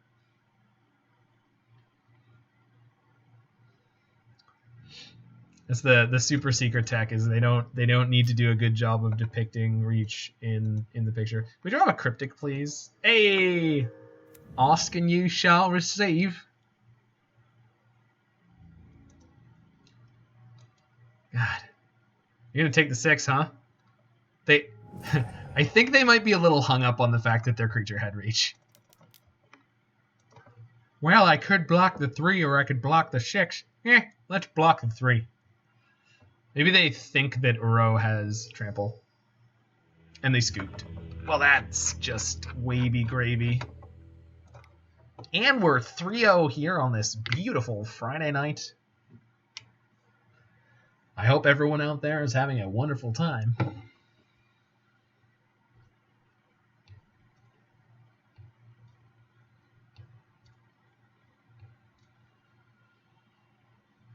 Looks thick enough for trample. Yeah, he'd be thick.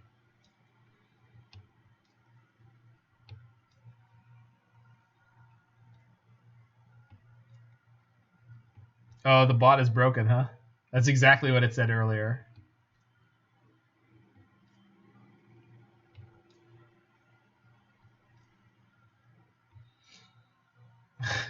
Something is up with my record. It's because it's fire and the bot only reports fake news.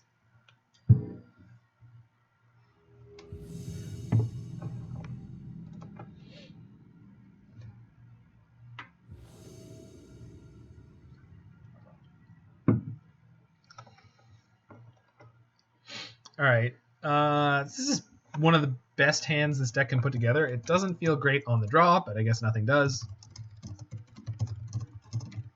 I think we want to pick up a what is up, Antis 94? Yeah, man, fucking metal. You know, it's the good stuff. All right.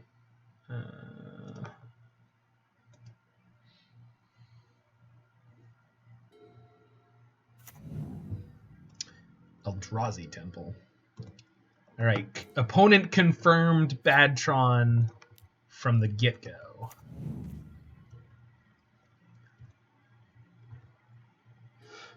Oh, we're actually 3-0.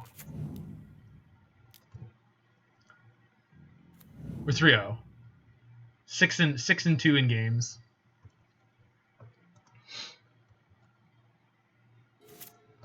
Remember that thing I was talking about that I wanted to draw? I think I got it. All right, so we're gonna fire off my friend here, Ran and Sex.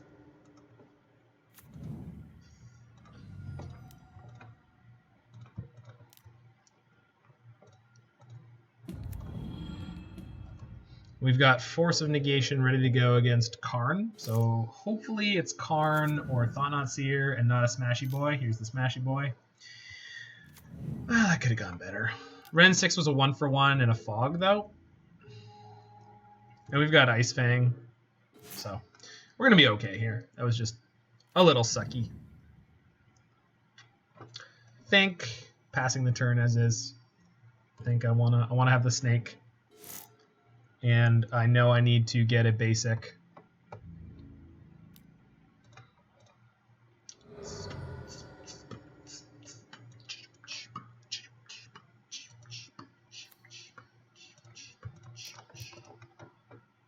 Rock and roll and magic all night. Yeah, part of every day.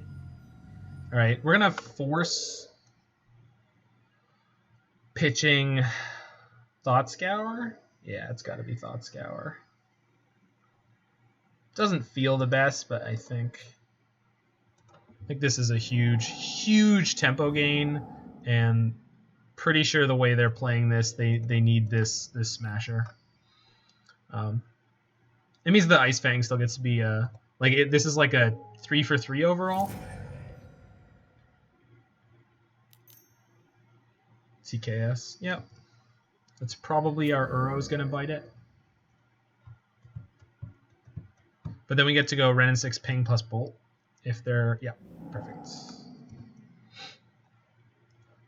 I need double red for this line.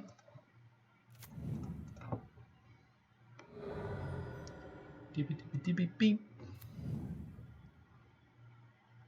Yeah.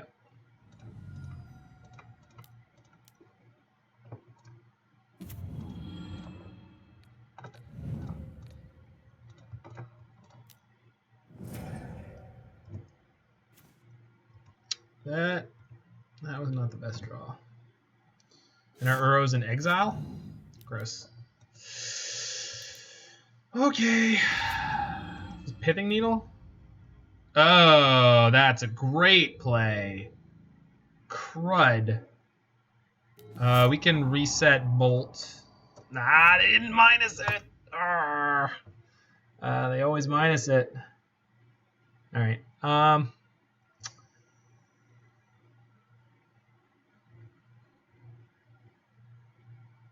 think we play Misty.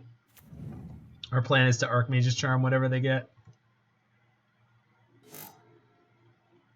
I mean, that's not what I said at all, but also no, I exiled Thought Scour. They thought knotted my Force of Negation. That's why that was that Relic. Do I just let Relic resolve? I do, right? It's like Relic doesn't beat me. It just slows me down. And if I'm going to let the Relic resolve... I'm fine to just let it resolve. Yeah. Role playing as a troll. Gotcha. Isn't that what you're always doing?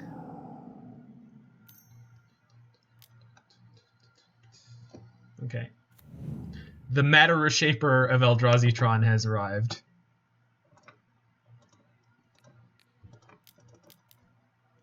So we're going to Archmage's Charm ourselves to draw 2 cards.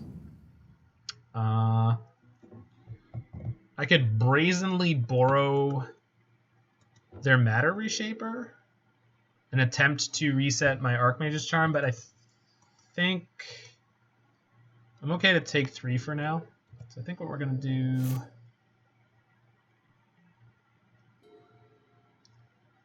I think we play the Mystic Sanctuary, target Archmage's Charm.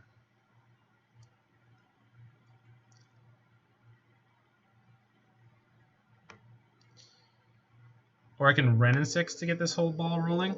I want to target something in my graveyard, and then they're going to Relic in response.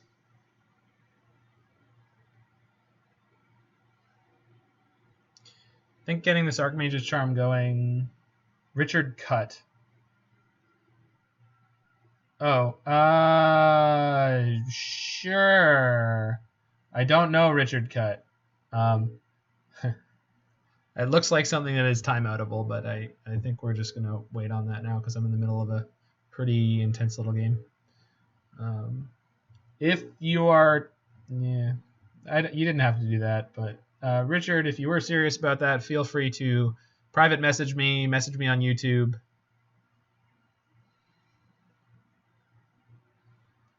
I apologize for my overly zealous mod. Not actually. Roy, you're doing great work. Okay, we're gonna Mystic Sanctuary, target Archmage's Charm, see if they let me do that. It seems unlikely. Yeah. And then I'm gonna fetch another one to scoop that up.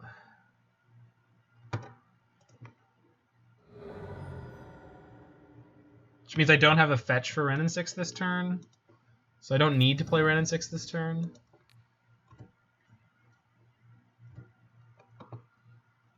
Okay. Yeah. Okay, so I can Astrolabe to draw that. Brazenly borrow Karen. Float.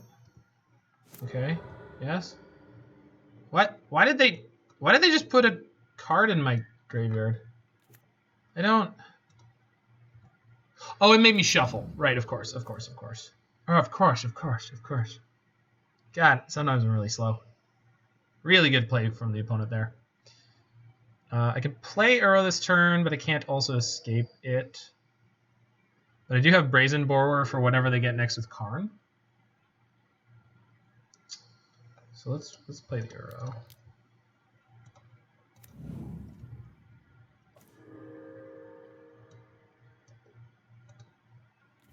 Do I want to shock this? I do.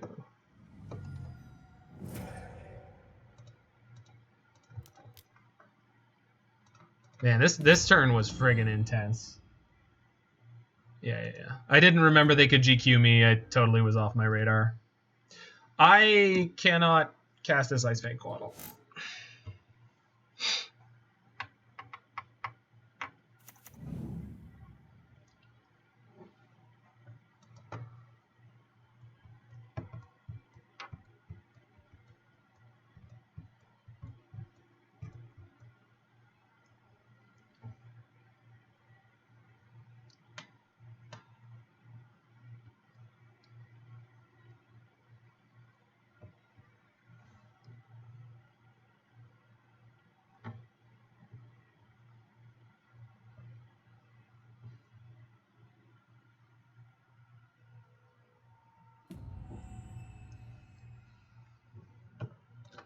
All right, what do you got, nerd?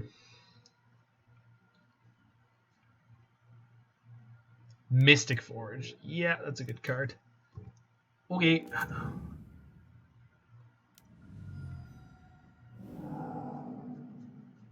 Radiant Fountain. Fair enough.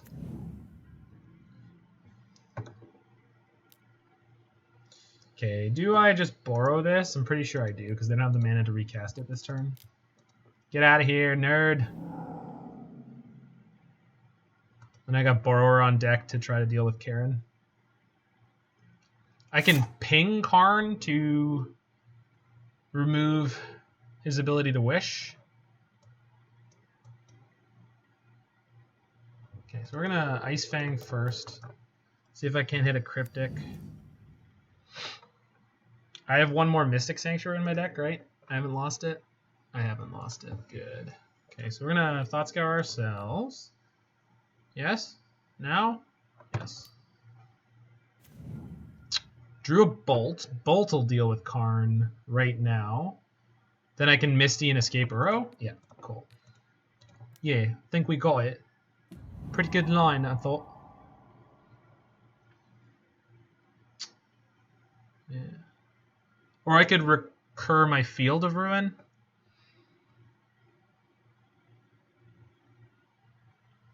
They don't have Tron, but they will next turn.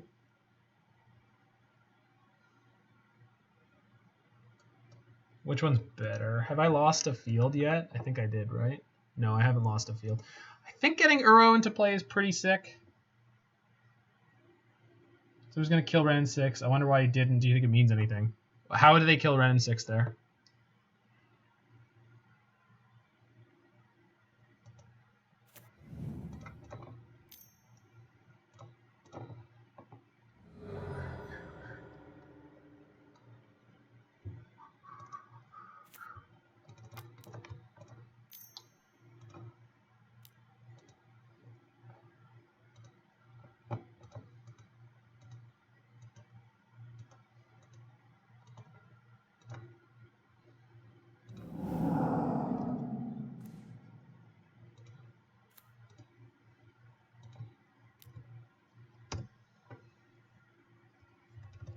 Shoot. I missed my tick up on Ren 6.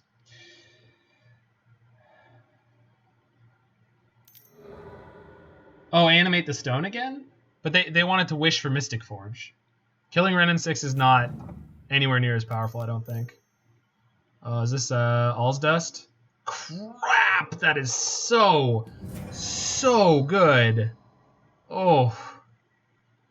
Wow.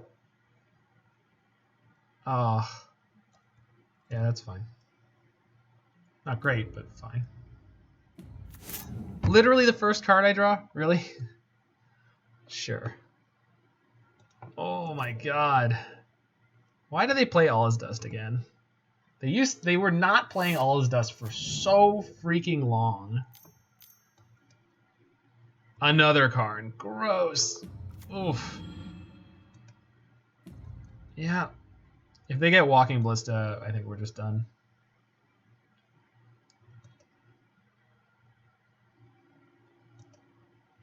You're thinking about brewing a Mystic Forge deck. Well, let me tell you, the best Mystic Forge deck has been found, and it was called Etron. They've got Ballista X3 now. TKS. Okay, so I'm going to fire off this Bolt in response.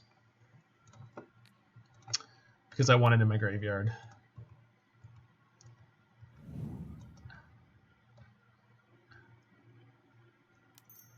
Now they're going to play the Ballista X2. Yeah. I'm going to cast my Brazen Borrower into the Ballista. Because this could let me escape my Uro.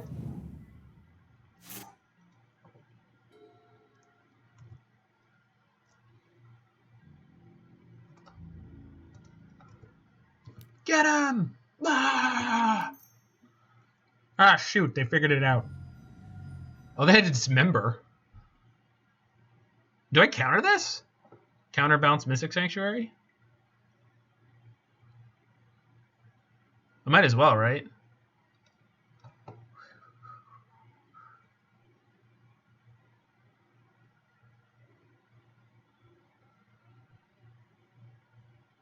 Oh no, I'm definitely going to Cryptic. The question is, do I bounce the Mystic Sanctuary and then just leave it in my hand for now?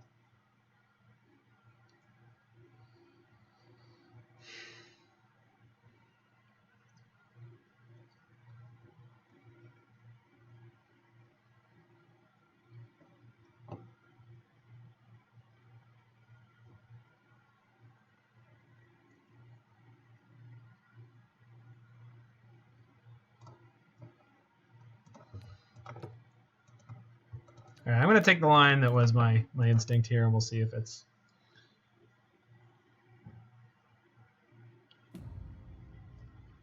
Sure. Spell still resolves.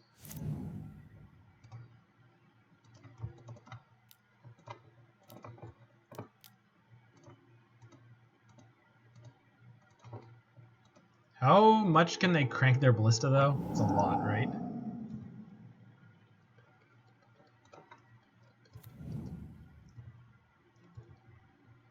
Yeah, they still have the Mystic Forge.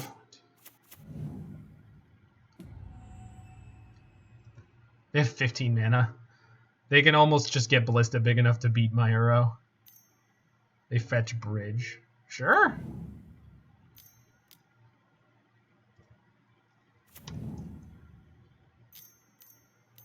What in the hell is this? Another ballista? Okay. Topic cryptic? Nope. Jeez, these cards, man.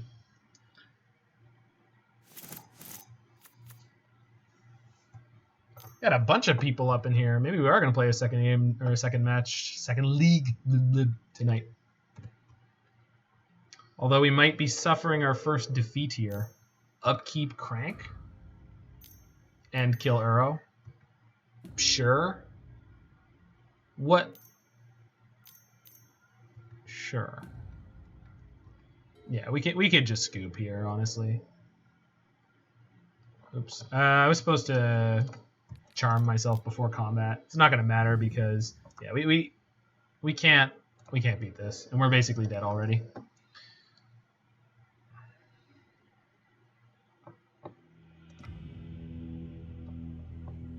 Close one. Close one. All right, so rejection, dismember.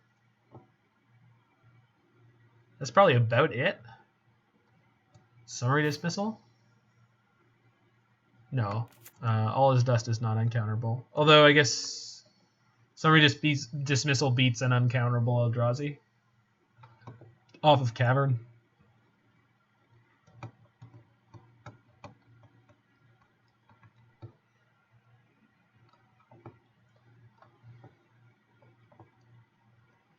I think one borrower,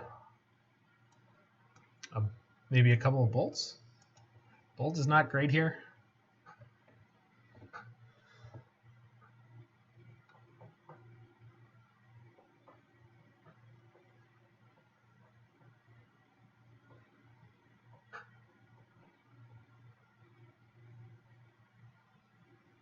Maybe Collector Oof is supposed to come in against Etron? Not sure.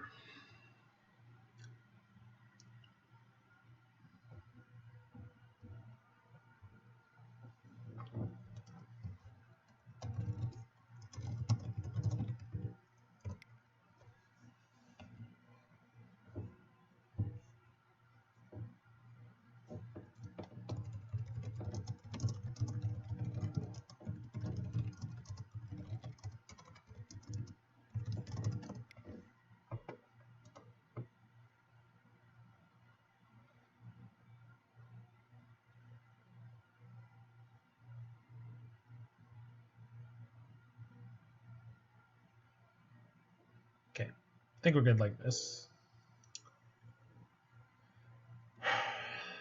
Do I want that last Brazen Bar? I don't know. It just feels so vulnerable to so much of what their deck does.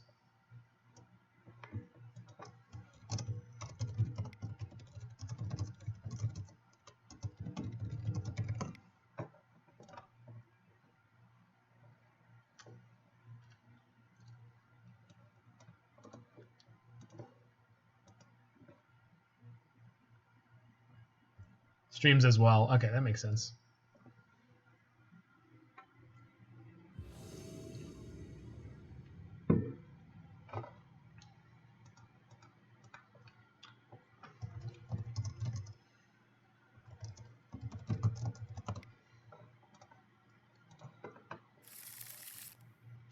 All right, keeping the hell out of that one.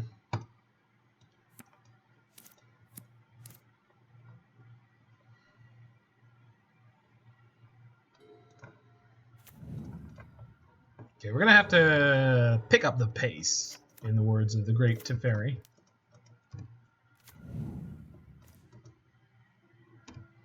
But we do have Wrenn and 6 into field. Just kind of down with the sickness. Get up, come on, get down with the sickness.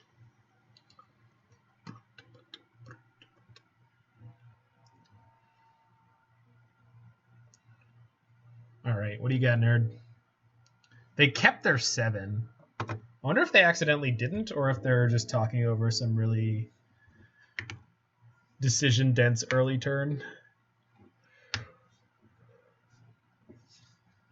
We're going to be shields down on turn 2 again, so if they have Temple, Thought-Knot Seer, that's going to pick us up pretty good, but Okay, power plant means we're at least safe from that. And we get to go Renin 6 into field rejection. So this is just about as good as this deck can put out against that deck. I think the worst case scenario is if they just Chalice on 1 on turn 2 here. It's kind of unlikely.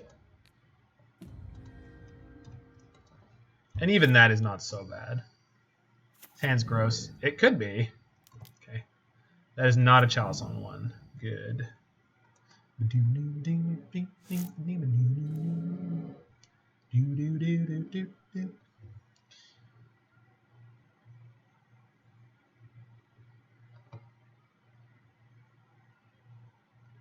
So do we proactively field here? We do, right? Yeah. I'm going to do that. Because it means I get to recur the field, which is pretty great. I'm going to kill minor power plant. Doesn't matter.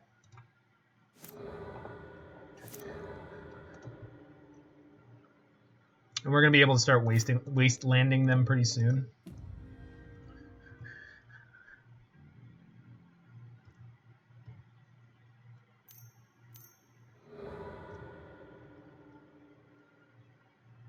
Yeah.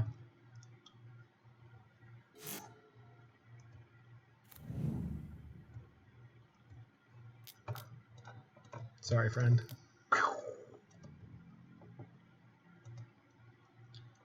Okay. So I can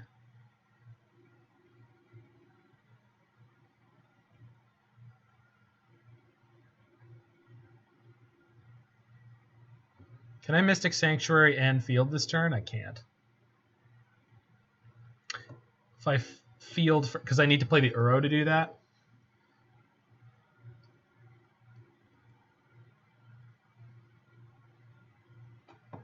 If I Mystic Sanctuary, draw it with Snow Covered, or draw it with Astrolabe, and then field, that's my best turn. But I don't get the field into play. Got it.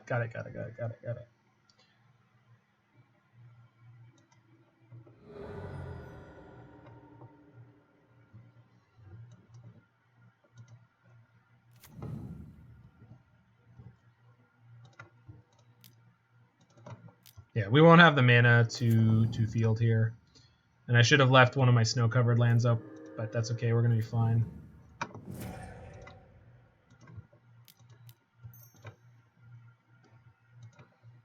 Yeah, I don't think there was any way to do everything, but we did draw a second field. So yeah, there was no way to sequence that the way I wanted to. I was contorting my brain in loops to try to figure out how to do it, and we just didn't have the cards. Relic's fine here. It's gonna eat my Uro, but this getting to ultimate is the most important thing. Ghost Quarter. Sure.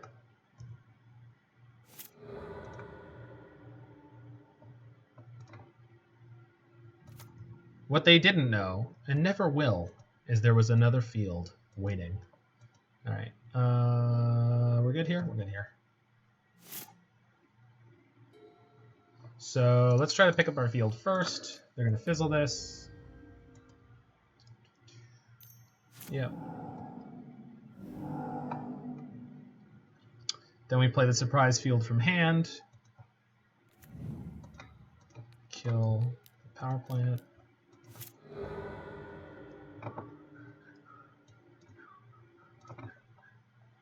Do they have the second wastes? They don't. So it's probably in their hand, but it doesn't really matter. Makes no difference to me. It makes no difference. I think I'm going to leave up Rejection Dismember here rather than cast Astrolabe. Oh, we roid them good. Another Relic. With 2 mana open? They haven't made their land drop yet. I don't have any spells in there right now. I think I'm going to reject this. I think the downside is pretty low.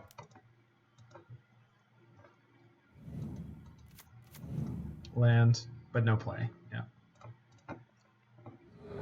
We're in Mystic again. Get back. Yeah, my rejection. Go to my turn. Draw it. We go Renin 6 Emblem. Play Renin 6 Field. Yeah. Yeah.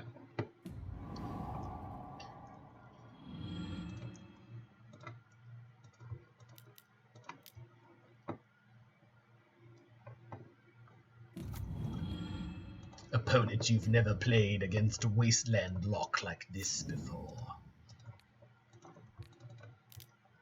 Pew pew pew pew. Get wrecked, nerd. Ooh, they float the mana. They're gonna crack their Mind Stone here? Boy, I hope they don't crack that Mind Stone.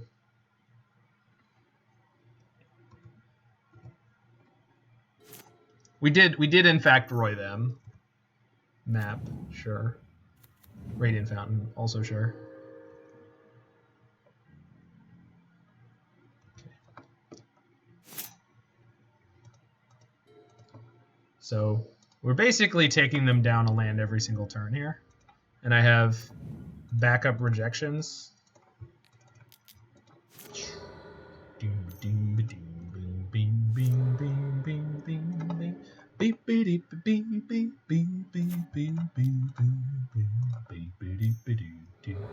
Crack the map, sure.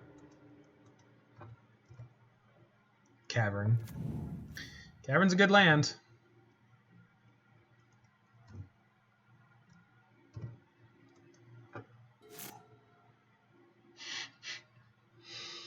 Roy the boy asking the real questions. Oh, we finally got to see the second wastes.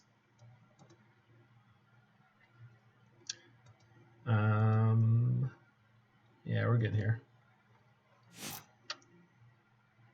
Just want to be as clock conscious as I can be at this point.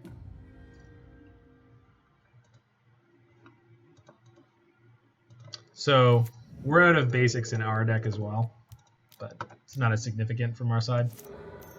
Sure. Yep.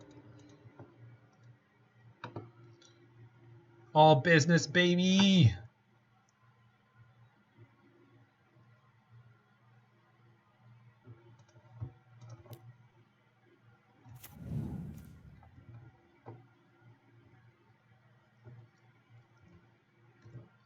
I need an excuse to play more spells.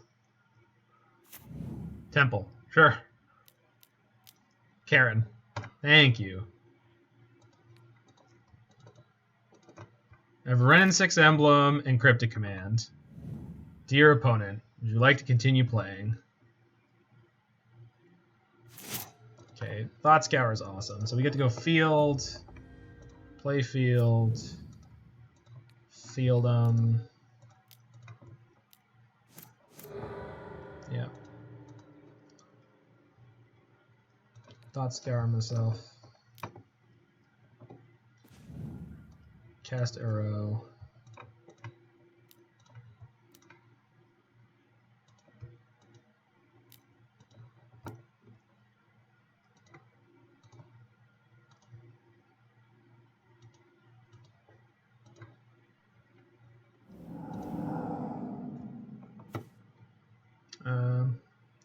Let's put Mystic Sanctuary in, put the Cryptic on top of my deck.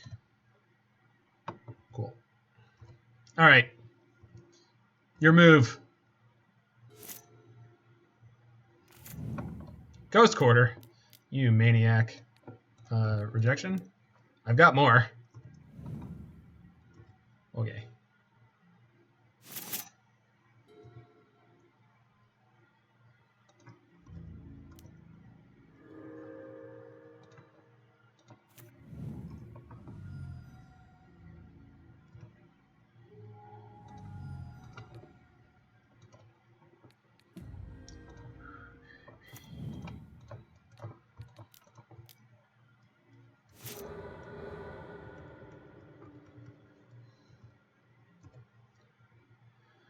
Should have Cryptic bounced their Mind Stone, but I really don't care.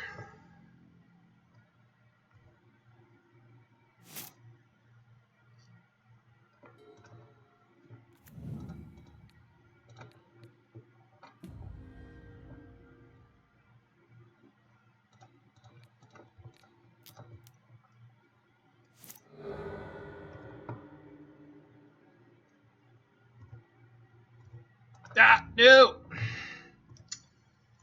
Missing your attacks because you're worried about clock. Hooray! Yeah, you can resolve whatever Eldrazi you want. Pangolin! Oh, that's so rude.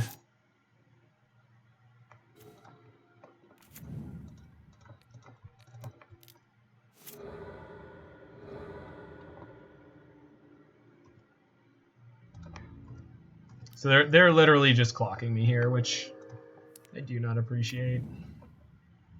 It's a legitimate strategy. I'm not looking at chat right now just because I feel like whatever people are saying is just gonna just make me a little more aggravated because I'm missequencing all over the place. Why are they still even playing? Because the clock on Magic Online is a part of the game.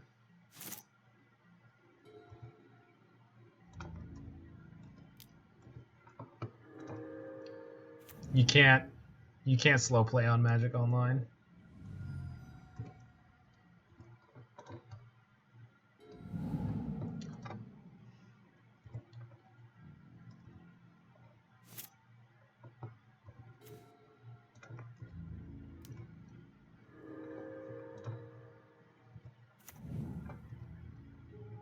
So I'm gonna have 5 minutes on clock to win the last game.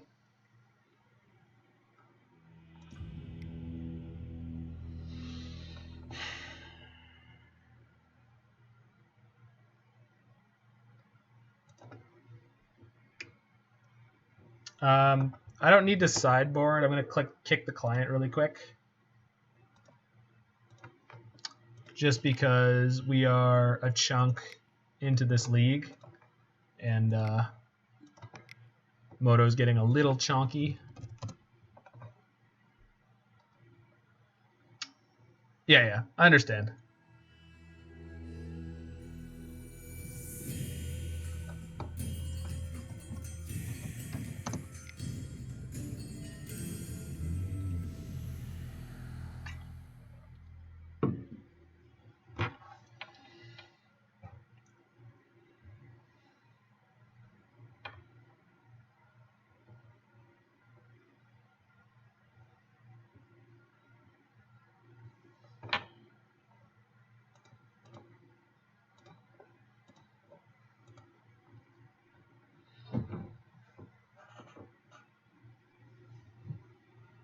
Oh, I'm not worried. I'm not worried about being able to win the last game in time. I just need to play it tighter and faster than I normally do. When's the next Iceberg League? I might register it tomorrow for the challenge. I really, really like that deck. This is really good as well.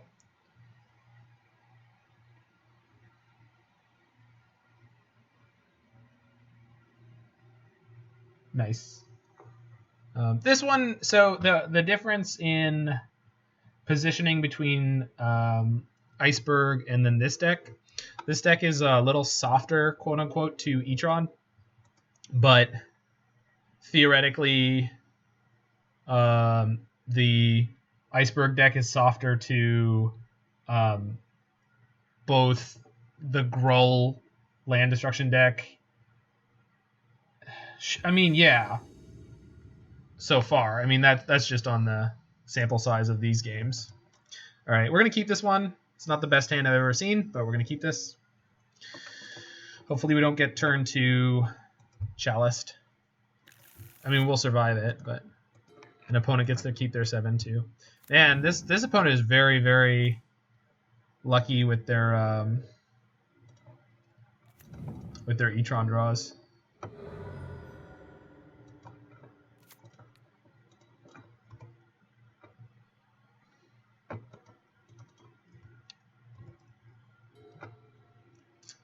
Don't chalice me. Oh my goodness. Don't have it. Natural turn 2 Thought-Knot Seer. Woof. Yeah. I don't know if we're winning this one. We didn't have Ceremonious there.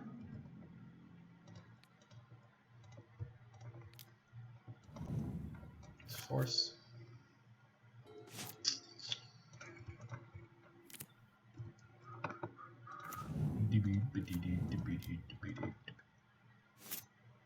This is Smasher. We're just gonna die. TKS number 2. Brutal. We have no way to come back from them coming out of the gates this fast. So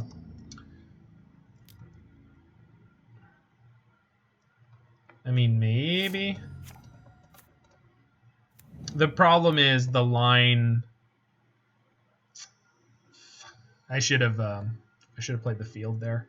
There's so many things I should have done there. It's all good.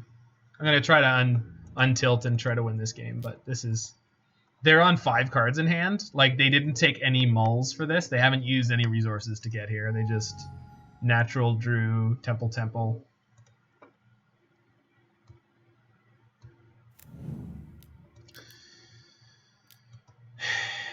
Yeah.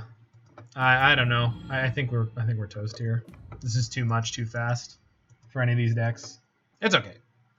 Sometimes your opponent nut draws and you're just gonna lose. We're not done yet, but it's. They went to combat without casting the Ballista. Why did they not pre-combat the Ballista so I could at least go counter tap your team? You know, it's just like we need something here. Yeah.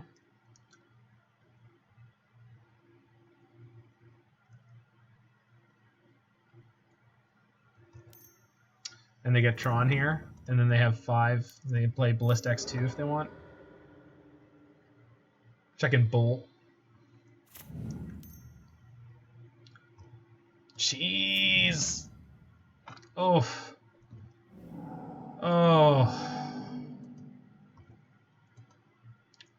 Sure. What are you gonna wish for? Map. Okay. Jeez. Okay. So we take him off Tron.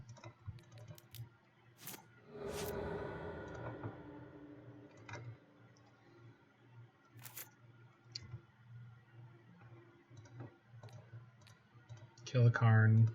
But they're just so far ahead now. I don't think I can get this one. I don't think we can squeak this out.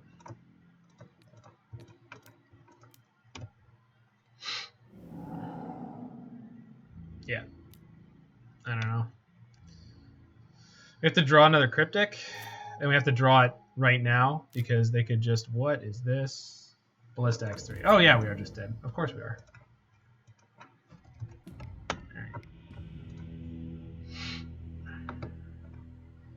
All right. Tough ones. Kind of killed myself by being a little rough on clock, and then that game was insane. I could have tried to mulligan to a more aggressive hand, but I don't. Other than the one of Ceremonious Rejection, this deck really, I don't think, can go toe-to-toe with turn 2 Thought-Knot Seer, turn 3 Thought-Knot Seer. If we were able to rejection the first one, maybe, but it's cool. We don't get 5-0s here. All right. This is a more interesting opening hand than what we had the first time. We have a single redraw to get to our second land. If the colors on it are not right, so it can be blue. No matter what it is, we will have a play, but Petty Theft as our only play is not that good. We don't have a fetch land for Wrenn and 6, so I'm going to ship this. It's not great, but I'm going to keep it.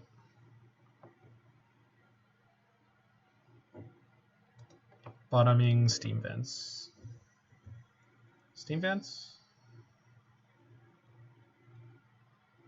Yeah.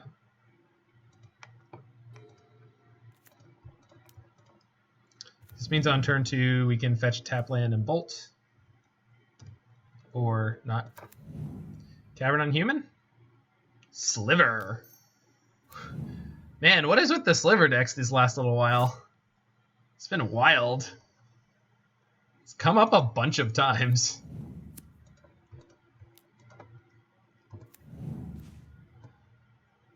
Alright, let's rock and roll. Lightning bolt beats sliver, question mark?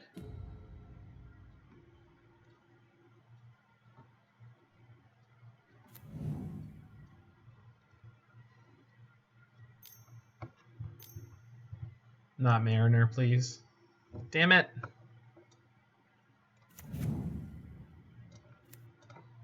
So we're not bolting that right now, you say.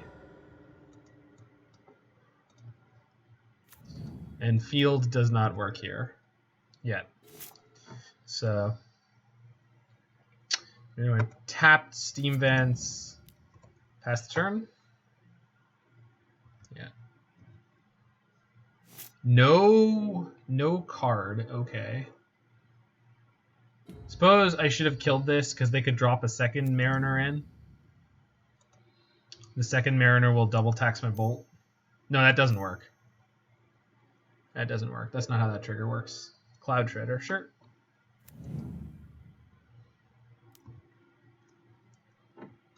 Might have to pop the Cloud Shredder here. Yeah, because that's going to prevent a lot of damage. Actually, is it the same amount? If I stop the Cloud Shredder, I'm going to take 4. Sorry, if I take the Cloud Shredder, stop the Cloud Shredder, I'm taking 3. If I stop the Mariner, I'm taking 4. That's fine. If I stop the Leeching Sliver, I'm taking 3. I don't want them to have haste, but also the Mariner stops me from using my field, so I think I'm going to kill the Mariner.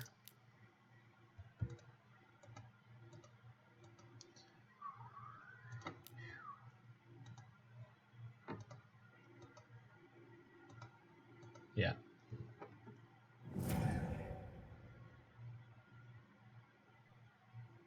Sick tech published. The sick tech that I got from the last super qualifier. So literally got it because it was published. Got to make sure that people don't take the list that I took. This is less than great, but we could be okay here. Got a couple of cryptic commands to cycle. Our deck is powerful. Our opponent is... I think they have more lands drawn than they would prefer. That's definitely more lands than they would prefer. Triple Cavern is a little rough on our side, but... Gale Rider, sure. Leeching Sliver is one that I really hadn't seen before, and now it seems like it's in all of the ones we've played against. My deck not having Dead of Winter feels pretty bad. Man, this is so lethal if we didn't have this.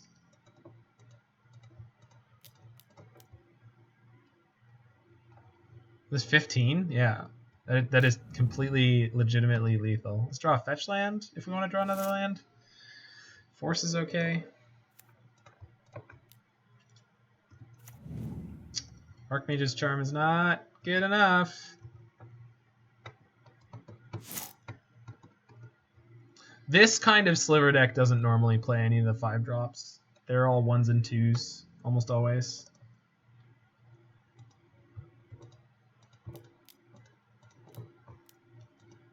Okay, we need Uro, we need Bolt, we need something that isn't this. Come on. I mean, that'll get us through another turn, I guess. Maybe. Sliver is an actual modern deck. I have been running it into it more recently. The one that I ran into a couple weeks back, which really knocked my socks off, was the Morphoron the Boundless combo deck. Yeah. I've definitely played against Slivers more than I would expect to recently. It does seem like people are all over it.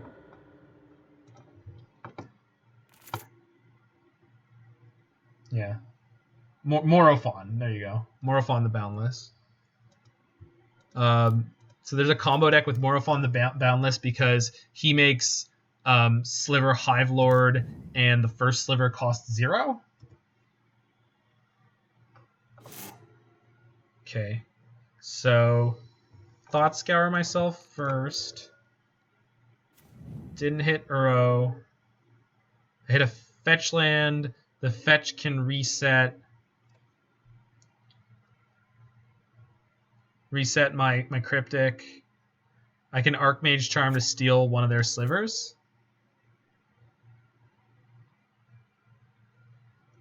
And then we won't die, assuming that they don't have more slivers in hand.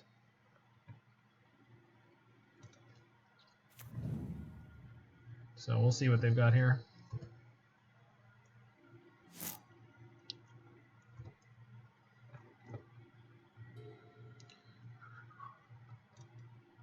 Why do these say slivers you control?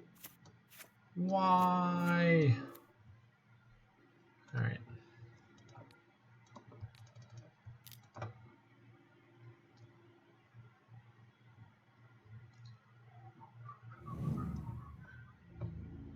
So we're going to take 9.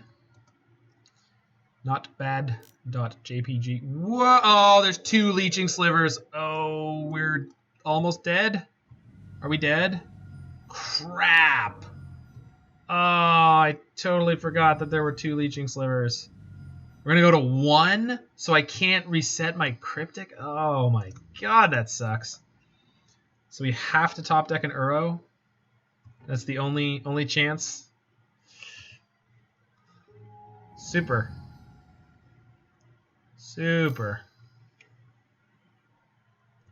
Sidewinder Sliver. Sure.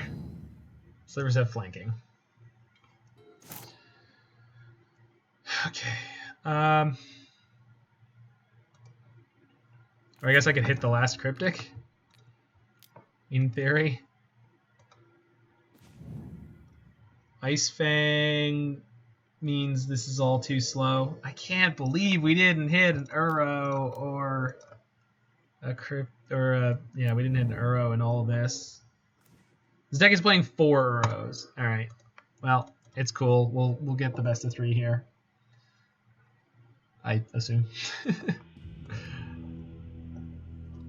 Maybe not though. Jesus. Man, that sucks. Do I even want Dismember here? I don't. There's nothing in my sideboard for a go wide creature deck like this. We didn't draw any bolts. We didn't draw the Sinkhole.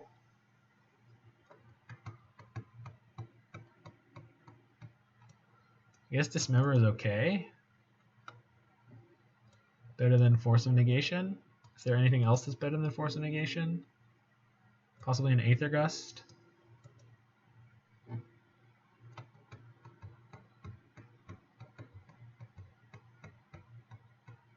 Yeah, I too miss Dead of Winter.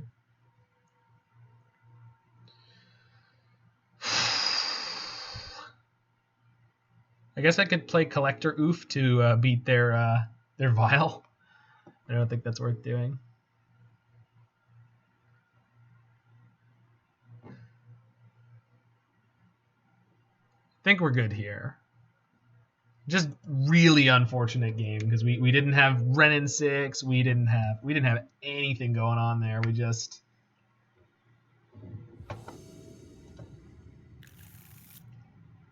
okay. This is a hand that is not good against that deck.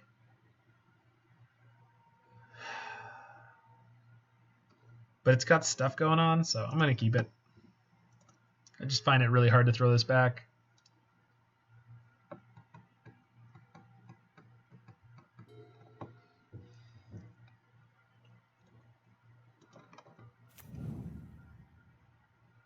Think they play any other artifacts? I really doubt it. Their deck is probably 36 slivers, 4 Aether Vials, and 20 lands. Maybe 19 lands. It's the exact same construction as humans.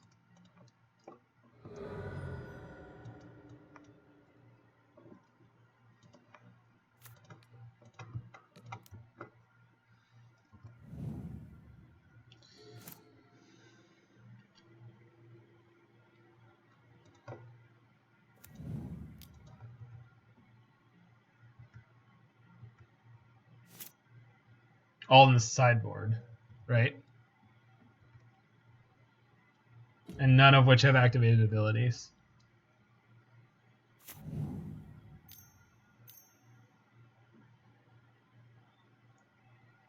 Yeah.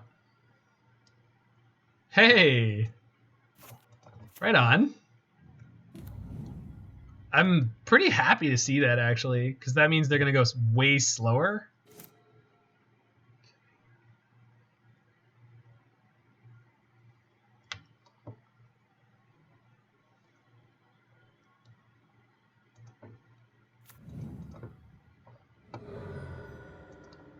I haven't drawn any of my Astrolabes yet, which is like kind of medium in the face of the Chalice.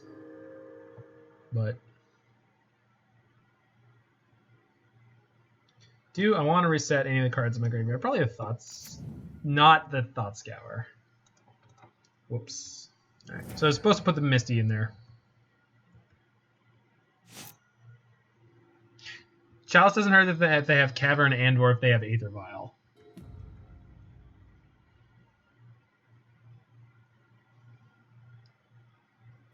Yeah, the fact that I have Bolts in my deck is going to suck potentially. But the fact that I'm going to have an Uro escaped this turn could be really good. Yeah. So we're taking 4. That's not too bad.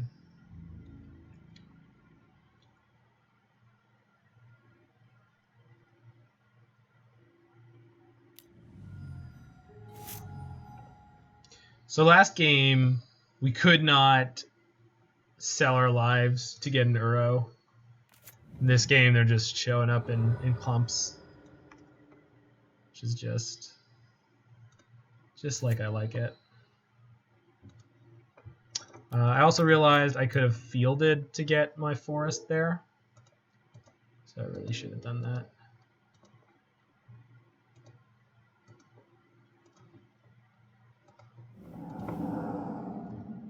Now we're going to top deck a Bolt. No, thank goodness. All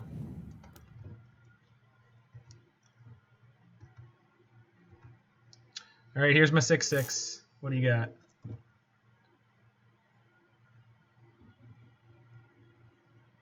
Ura's slow, that's why he waited until game 2. Yeah. It's been a pretty disheartening last match and then this match. I really hope this is not... Okay, cool. Oh, they all have flying. Well, shoot. Yeah. Jesus. So I'm taking 13. Jeez. At least I got Neuro in play this game. Hopefully they don't have Path. Oh, Path doesn't work. Good.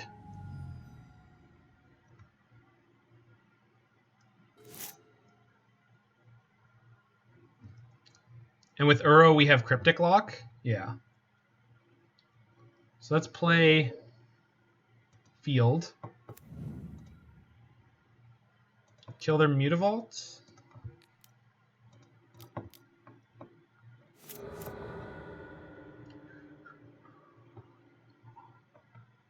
Yeah. Maybe they're playing Deckenstone. Get my other field.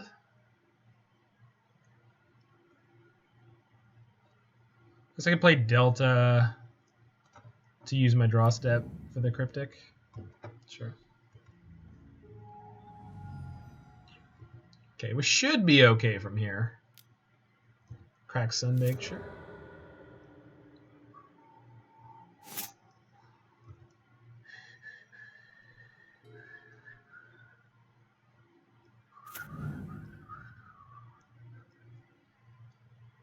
Yeah, Winds of Abandon. Yeah. That is a better card. Nice. I actually mean that's a cool play. Cavern through your Chalice.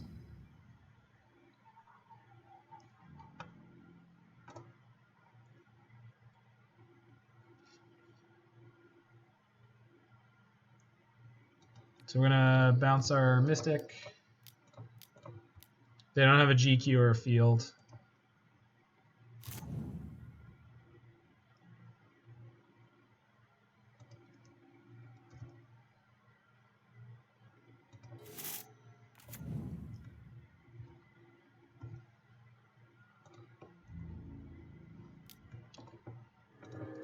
Put my field in. Yeah.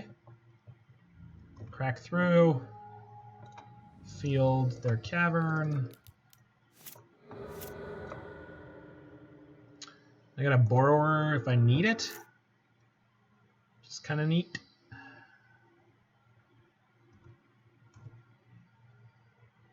Yeah. Oh, they're both definitely sorceries, but they don't need it to be an instant. Well, in the situation I was talking about with the path being what I was worried about, yeah. Nice cons lands.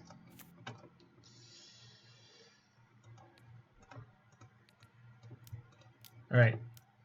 Does your deck have a way out of Cryptic Lock? Cool. They do not.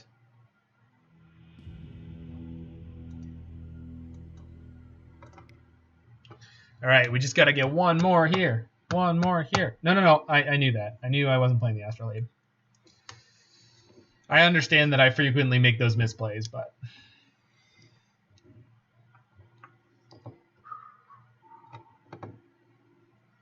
I wonder if Collector Oof is worth it. So it's hard. It's really hard to tell. Sometimes it can completely hose them. More Aether Gusts might be good too.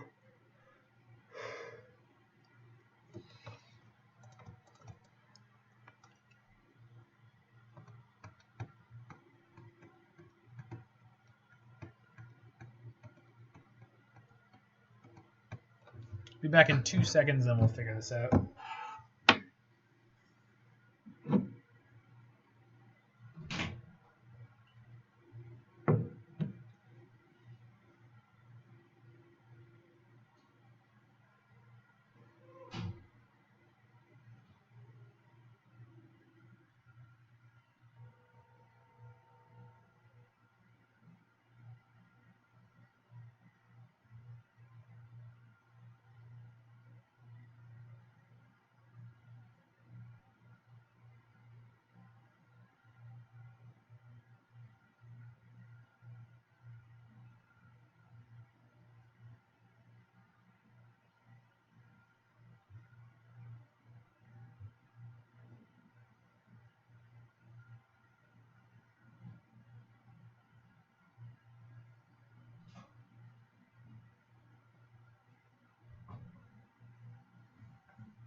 Gust hits Cloud Thresher and Muscle, so I see it. Yeah, I do too, Cloud Shredder. I just don't know what I would take out for it.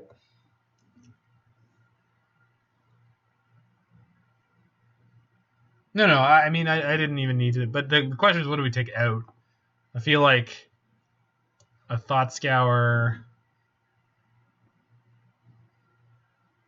Oh, there's definitely more hits than that.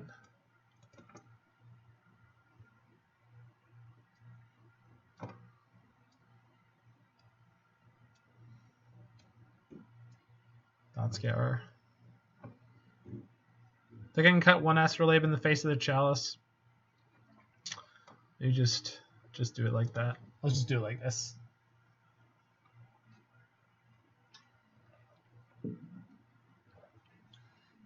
And like, don't get me wrong, we could get shafted by them having a draw that doesn't have any of those. This is pretty good, right? Snake's not gonna have Death Touch for a while, but it's not vulnerable to.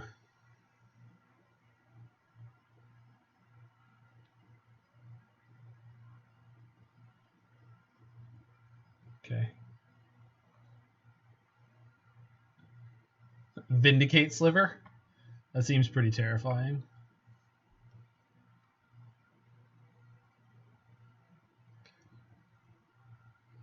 I think I can do better than this, actually. What do you think? I think we can do better.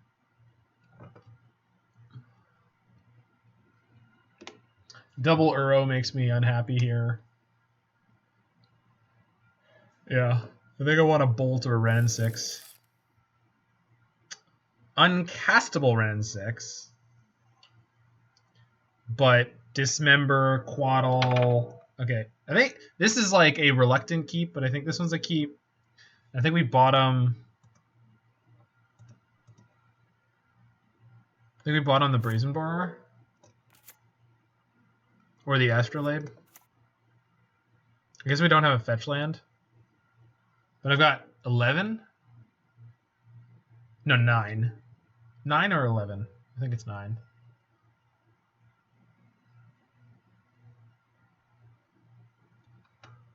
I'm going to keep this bottom Astrolabe.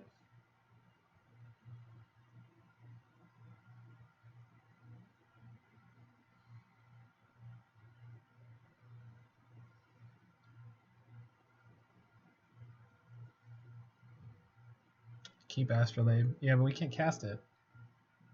Yeah, I have fields, but... You bottom Borrower? Yeah. But what do you...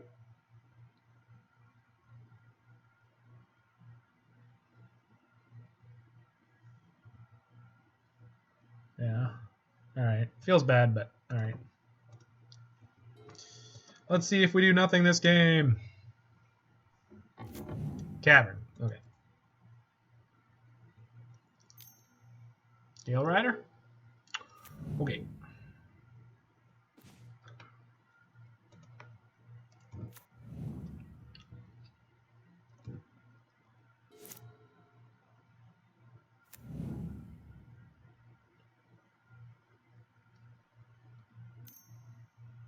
Oh, not Muscle Sliver.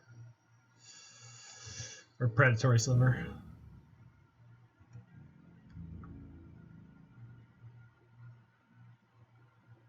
I mean, we have Dismember, but I wanted to play the Snake this turn.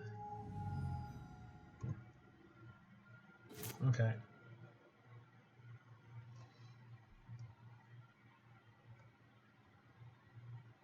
Then we go tap land, Dismember.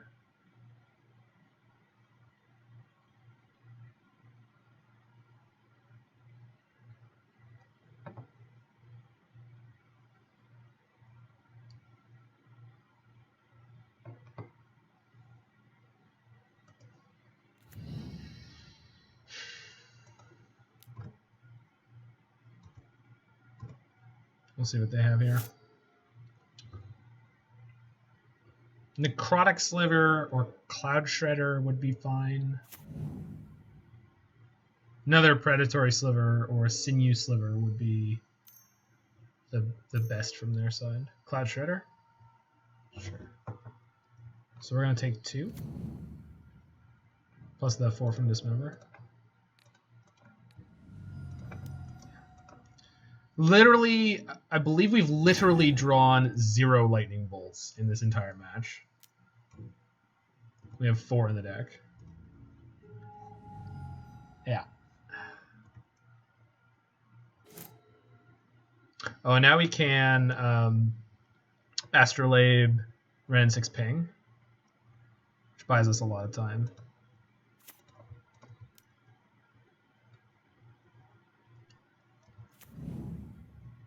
Yeah, we're kind of doing it. We'll see if we get there. I mean, I'm not counting out the slivers. They're dangerous little snacks. Snack team. Snack Force Alpha is definitely scary. Hopefully one of these is the black sliver. Yeah, perfect. So that means Ren and 6 might live. No, not Sinew Sliver. Damn it. Alright. I guess they don't need to attack my Ren and 6 anymore. Or they might not feel like they need to. They do anyway. Good for them.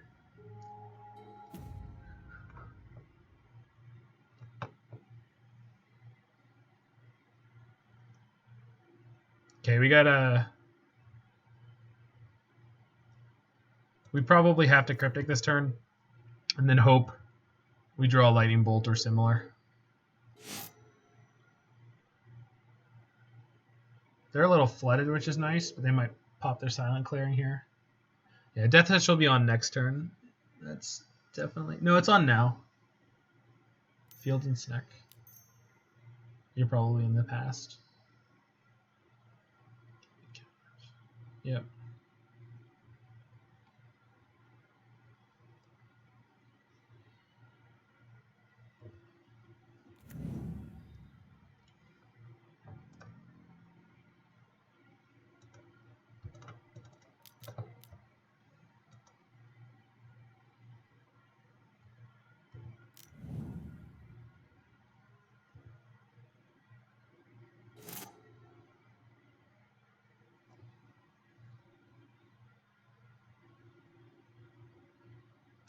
Uro puts me to 14, and then I'm going to take 12. It's going to be a close one.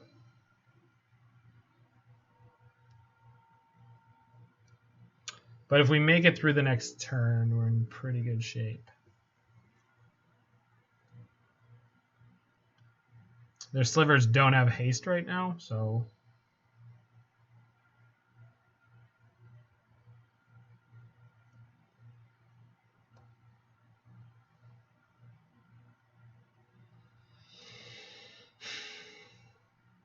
So I'm going to land, Uro, then I have 3, so I can't field and snake this turn.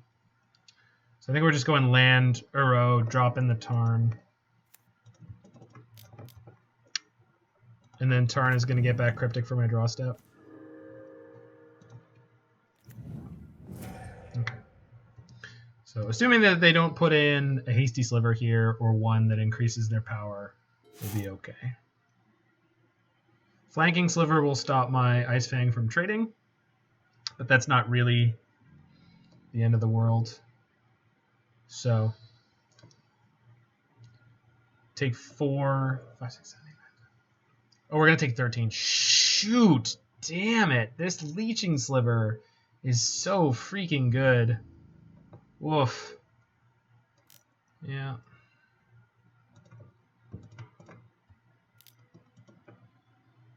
Snick.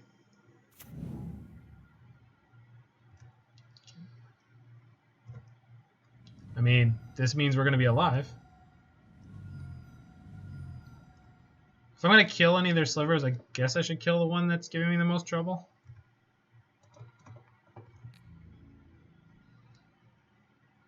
Okay.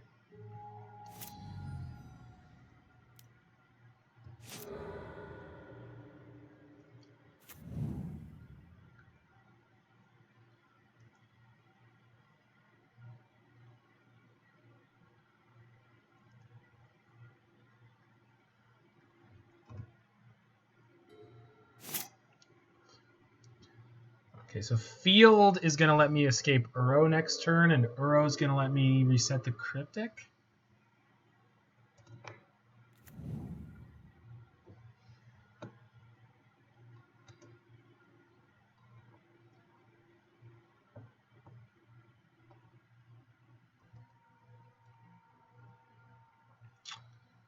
I'm not sure if the sequence works exactly like I want it to yet, but I think it will. Okay, I think I'm going to field their Cavern now.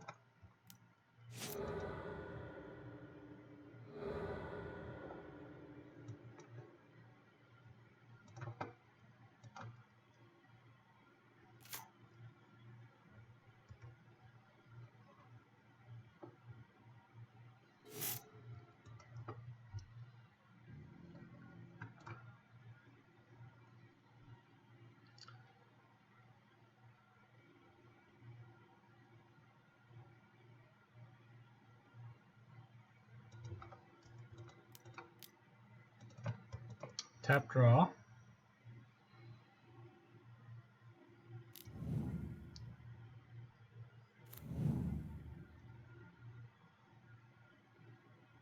think this Astrolabe actually might make a big difference. Okay, so sequencing is going to matter a lot here.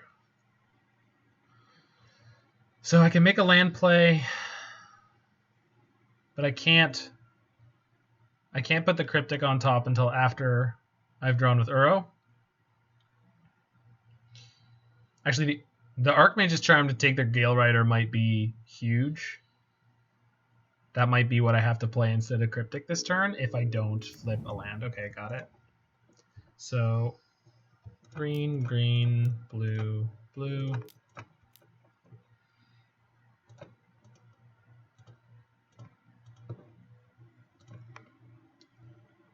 Okay, so I cannot crack these before this trigger, and then once this trigger, okay. So it did hit me to land, but it wouldn't actually work because it's a shock land. So depending on the draw, we're okay here. I'm not gonna shock this, but I think we might have squeezed this one out. Although they have 3 cards in hand, we'll see. Okay, they went to combat. That's like probably the best thing that could have possibly happened for us. So we're gonna get Mystic Sanctuary, reset my Cryptic, and then steal the Gale Rider Sliver. Give him to me. Oh, you will die, young Gale Rider. Please, no removal spell. Don't do it. Have a heart. Please, no. Wait, they're in attack already. They can't. Wait, yes, they can. But they probably don't have it.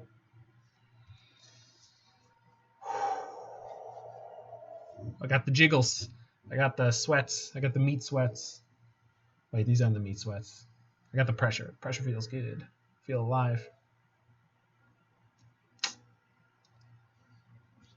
Come on, don't have it. Don't have it. Just have a pile of creatures in your hand that are not as disruptive as the creature type human, because the creature type human is so much better. I do want to play humans at some point. Meat sweats, no. I had chicken fajitas. I had chicken fajitas for dinner. They were pretty great. Homemade chicken fajitas with chipotle beans.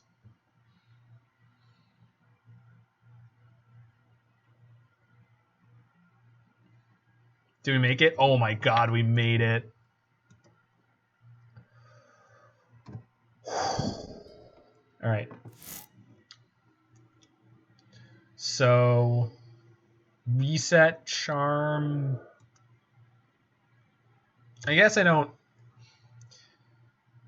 4, 5, 6. I don't need to reset the charm, so I'm just gonna attack first and see if that goes well. Sure. No. Would you like to trade for my Uro? Cool.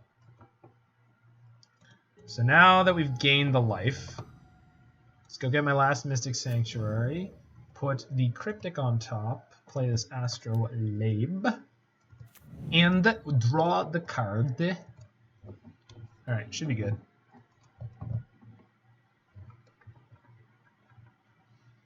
I can't believe we squeezed this one out. This was super tight.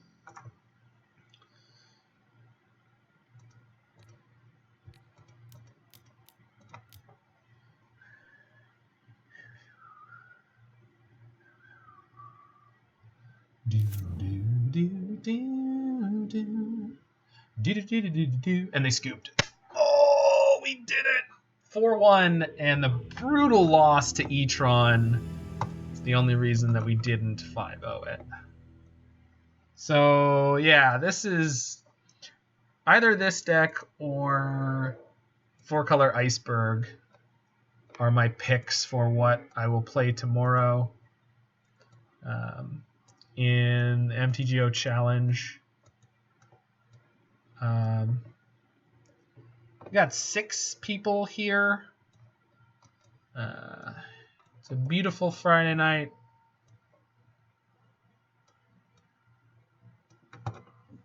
Anywho, feedback on this deck. This is great. This deck is a lot of fun.